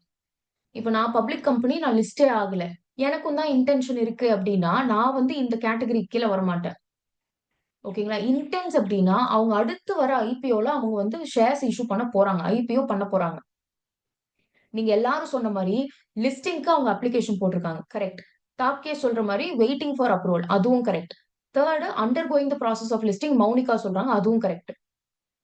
ஓகே, லிஸ்டிங்ங்கிறது பெரிய ப்ரொசீஜர், நிறைய ஸ்டெப்ஸ் இருக்கு. அதுல முதல் ஸ்டெப் எடுத்துட்டாங்க அப்படின்னாலே they are intending to get லிஸ்டட்ங்கிற கேட்டகரி கீழே வருவாங்க. முதல் ஸ்டெப் என்னது அப்படின்னா, நம்ம வெளியே இஷ்யூ பண்ண போறோம்ல ஆஃபர் டாக்குமெண்ட், அதாவது நம்ம ப்ராஸ்பெக்டஸ், ஆஃபர் டாக்குமெண்ட் இதெல்லாம் இஷ்யூ பண்ணுவோம்ல, அதை வந்து ஒரு டிராஃப்ட நம்ம செபிக்கு சப்மிட் பண்ணுவோம். சாரி, ஸ்டாக் எக்ஸ்சேஞ்சுக்கு சப்மிட் பண்ணுவோம். ஸோ ஸ்டாக் எக்ஸ்சேஞ்சுக்கு அது சப்மிட் பண்றோம்ல, அதுதான் ஃபர்ஸ்ட் ஸ்டெப். அது பண்றீங்க அப்படின்னாலே உங்களை public company intending to get it self லிஸ்டட்ங்கிற கேட்டகரி கீழே வந்துடும். ஓகே, கிளியரா இது? இன்டென்ஸ்ங்கிறதுனால சும்மா இன்டென்ஷன் மட்டும் இருந்தா பத்தாது, ஆக்ஷன் எடுத்திருக்கணும் அவங்க. அந்த ஆக்ஷன் எடுத்திருந்தாங்க அப்படின்னா தான் company intends to get listed கீழே வரும். Understood? Clear ma'am. Yes, yes, ma'am. Very good. Okay, இதோட will finish today. Orders of SEBI நம்ம நாளைக்கு படிக்கலாம். டன். செபிக்கு சிவில் கோர்ட்டுக்கு இருக்கிற அதே பவர்ஸ் இருக்குன்னு சொல்லியிருக்காங்க. இது வந்து very very very important. Okay, I take some time here. Okay, civil கோர்ட்டுக்குன்னு சில பவர்ஸ் இருக்கு, கரெக்டா? சிவில் கோர்ட்னா நம்ம நார்மல் சிவில் கோர்ட். என்ன தப்பு பண்ணாலும் சும்மா இந்த சிவில் ராங் எல்லாம் பண்ண நம்ம ஒரு கோர்ட்டுக்கு போவோம்ல, அதை வந்து நம்ம சிவில் கோர்ட்டுன்னு சொல்லுவோம். சோ அந்த சிவில் கோர்ட்டுக்குன்னு பவர்ஸ் இருக்கும் தெரியுமா? அதே பவர்ஸ் வந்து செபிக்கு இருக்குன்னு சொல்றாங்க. ஆனா ஒரு விஷயம் நீங்க ஞாபகம் வச்சுக்கணும், சிவில் கோர்ட்டுக்கு இருக்கிற அதே பவர்ஸ்னா சிவில் கோர்ட் என்னென்ன பண்ண முடியுமோ எல்லாமே செபி பண்ண முடியுமான்னு கேட்டா அப்படி கிடையாது. 5 சிவில் கோர்ட்டுக்கு இருக்கிற ஒரு 5 பவர்ஸ் இருக்கு. நல்லா கவனிங்க. சிவில் கோர்ட்டுக்கு இருக்கிற பவர்ஸ் கொடுத்திருக்கிறதுனால சிவில் கோர்ட்டுக்கு இருக்கிற அத்தனை பவர்ஸும் உங்களுக்கு இல்ல. 5 பவர்ஸ் மட்டும் இருக்கு. சிவில் கோர்ட்டுக்கு இருக்கிற அந்த நூத்துக்கணக்கான பவர்ஸ்ல 5 பவர்ஸ் மட்டும் செபிக்கும் இருக்கு. Okay, clear? சிவில் கோர்ட்டுக்கு இருக்கிற இருக்கிற சோ மெனி பவர்ஸ்ல ஒரு 5 பவர் மட்டும் செபிக்கு இருக்கு. இதை ஞாபகம் வச்சுக்கணும். அப்ப நீங்க சிவில் கோர்ட்டுக்கே மொத்தமே 5 பவர் தானான்னு யோசிக்காதீங்க. சிவில் கோர்ட்டுக்கு சோ மெனி அதர் பவர்ஸ் இருக்கு. அதுல 5 பவர்ஸ் வந்து செபிக்கு இருக்கு. ஓகே, என்னென்ன பவர்ஸ் அப்படின்னா, first the discovery and production of books of accounts and other documents at such place and at such time as may be indicated by SEBI. Discovery and production of documents. Okay, ஒரு book, ஒரு Discovery, ஒரு books of account போய் தேடணும். Okay, தேடி தெல் discover and produce பண்ணணும். யாருக்கு வேணா இதை வந்து நீங்க டிஸ்கவர் பண்ணி நீங்க ப்ரொடியூஸ் பண்ணுங்க அப்படின்ட்டு ஆர்டர் பாஸ் பண்றதுக்கான பவர் செபிக்கு இருக்கு. அது சிவில் கோர்ட்டுக்கும் இருக்கு அந்த பவர். எனக்கு இப்ப இந்த டாக்குமெண்ட் வேணும். இப்ப ஹஸ்லர்ஸ் அகாடமிக்கு ஒரு நோட்டீஸ் அனுப்புறாங்க, சமன் சொல்லுவோம்ல, எனக்கு இந்த டாக்குமெண்ட்டை நீங்க டிஸ்கவர் பண்ணி கொடுப்பீங்களோ எப்படின்னு தெரியாது. You discover and produce this document இந்த பிளேஸ்ல செபி ஆஃபீஸ்க்கு வந்து நீங்க பண்ணுங்க. இந்த டைம் at 10 o'clock AM நீங்க வந்து எனக்கு இதை சப்மிட் பண்ணுங்க அப்படின்னு சொல்லலாம். Understood? Discovery and producing the documents எந்த இடத்துல எந்த டைமுக்கு வந்து சொல்லணும் அப்படிங்கிறது வரைக்கும் சொல்றதுக்கான பவர்ஸ் வந்து செபிக்கு இருக்கு. ஃபர்ஸ்ட் பாயிண்ட் கிளியரா? Clear ma'am. Yes, ma'am. Yes, simple point தான், இதுல ரொம்பலாம் ஒன்றும் இல்ல. செகண்ட் பாயிண்ட் வந்து summoning and enforcing the attendance of person and examining them on oath. ஒன்னொன்னா படிக்கலாம். சம்மனிங் இருக்கு, என்ஃபோர்சிங் தி அட்டெண்டன்ஸ் இருக்கு, and examining them on oath இருக்கு. சம்மனிங் நான் இப்பதான் சொல்லி கொடுத்தேன், கரெக்டா? நீங்க வந்து ஆஜராகணும் ஆர் டாக்குமெண்ட்ஸ் கொண்டாந்து சப்மிட் பண்ணணும். First summoning. என்ஃபோர்சிங் அட்டெண்டன்ஸ் அப்படின்னா என்னன்னா, அந்த பர்சன் வரணும்னு நான் சொல்லிட்டேன், சமன் கொடுத்துட்டேன். ஓகே, செபி வந்து சமன் கொடுத்துருச்சு. இப்போ அதை என்ஃபோர்ஸ் பண்ணணும் அப்படின்னா to ensure that the person comes.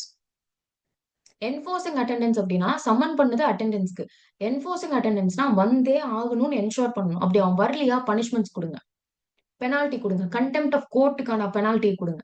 அதுதான் என்ஃபோர்ஸ்மெண்ட் ஆஃப் அட்டெண்டன்ஸ். கூப்பிட்டு விடுறது மட்டும் இல்ல, அது அவன் வந்துதான் தீர்றாங்கிறத என்ஷூர் பண்ணணும். அப்படி அவன் வரல அப்படின்னா அவனுக்கு பெனால்ட்டி கொடுக்கணும். ஓகே, இந்த பவரும் இருக்கு அவங்களுக்கு. And examining them on oath அப்படின்னா சொல்வதெல்லாம் உண்மை. ஓகே, அங்க போய் சத்தியம் பண்ணுவோம் தெரியுமா, நான் சொல்வதெல்லாம் உண்மை, உண்மையை தவிர வேற ஒன்றும் இல்லை அப்படின்ட்டு, அதுதான் ஓத்துன்னு சொல்லுவோம். அவங்கள ஓத்ல எக்ஸாமின் பண்ணணும். அந்த பவர்ஸும் யாருக்கு இருக்கு? செபிக்கு இருக்கு. இதெல்லாம் கோர்ட்ல கூண்ல நிக்க வச்சுதான் பண்ணுவாங்க. இது செபி அவங்க ஆபீஸ் கூப்பிட்டு கூட இந்த வேலையெல்லாம் பண்ணலாம். Understood? Second point. Understood ma'am. Yes. Third வந்து inspection of any books, registers, other documents of any person listed referred to in section 12 of the act at any place. section 12 யார பத்தி பேசுது? Intermediaries. Very good. அந்த intermediaries லிஸ்டுக்கு கீழே வர அந்த மக்கள் இருக்காங்கல்ல, இன்டர்மீடியரிஸ் எல்லாருமே அவங்களோட books of accounts, registers and other டாக்குமெண்ட்ஸை இன்ஸ்பெக்ட் பண்ணலாம் அட் எனி பிளேஸ். எந்த இடத்துல வச்சு வேணாலும் அவங்க அதை இன்ஸ்பெக்ட் பண்ணலாம். ஓகே, இது second point. Third point. Fourth point வந்து inspection of any books, registers or other documents of any listed company or a public company which intends to get itself listed. இதுல நான் சொல்லி தரக்கு ஒண்ணுமே இல்ல. 4th point to 3rd point to same தான். Inspection of books பத்தி பேசுறாங்க. And 5th வந்து issuing commission. இது புரியுதா? Issuing commission yes ma'am. புரியுதா இல்லையா? இப்பதான் சொன்ன மத்தவங்க others. Clear ma'am. Yes ma'am. Yes, summons தான் இஷ்யூ பண்றோம். அந்த விட்னஸஸையும் டாக்குமெண்ட்ஸையும் எக்ஸாமின் பண்ணணும். சமன் இஷ்யூ பண்றோம். ஆனா யாருக்கு இஷ்யூ பண்றோம்? யாரோட கஸ்டடியில அந்த விட்னஸோ அந்த டாக்குமெண்ட்டோ இருக்கோ அந்த பர்சனுக்கு இஷ்யூ பண்ணோம் அப்படின்னா இஷ்யூவிங் கமிஷன்ஸ்னு சொல்லுவாங்க. சமன்ஸ் தான். இது தெளிவா எழுதி வச்சுக்கோங்க இது எங்கேயாவது. கிளியரா? இது வரைக்கும் இந்த லெசன்ல பார்த்தா எல்லாமே கிளியரா? 4 பாயிண்ட் 4 பேஜ் பார்த்துட்டோம் இன்னைக்கு காலையில இருந்தே. கிளியர் தானே? ஹெவியா இல்ல தானே இந்த லெசன்? இல்ல இல்ல மேம். இல்ல Clear மேம். தான். Done. Okay, will plan and finish this by அதிகபட்சம் சாட்டர்டே இல்லனா சண்டே கிளாஸ்ல நம்ம முடிச்சிடலாம் இந்த lesson. Okay, done. So I'm turning off the recording. Next வந்து நெக்ஸ்ட் கிளாஸ்ல தான் பார்க்குறோம்.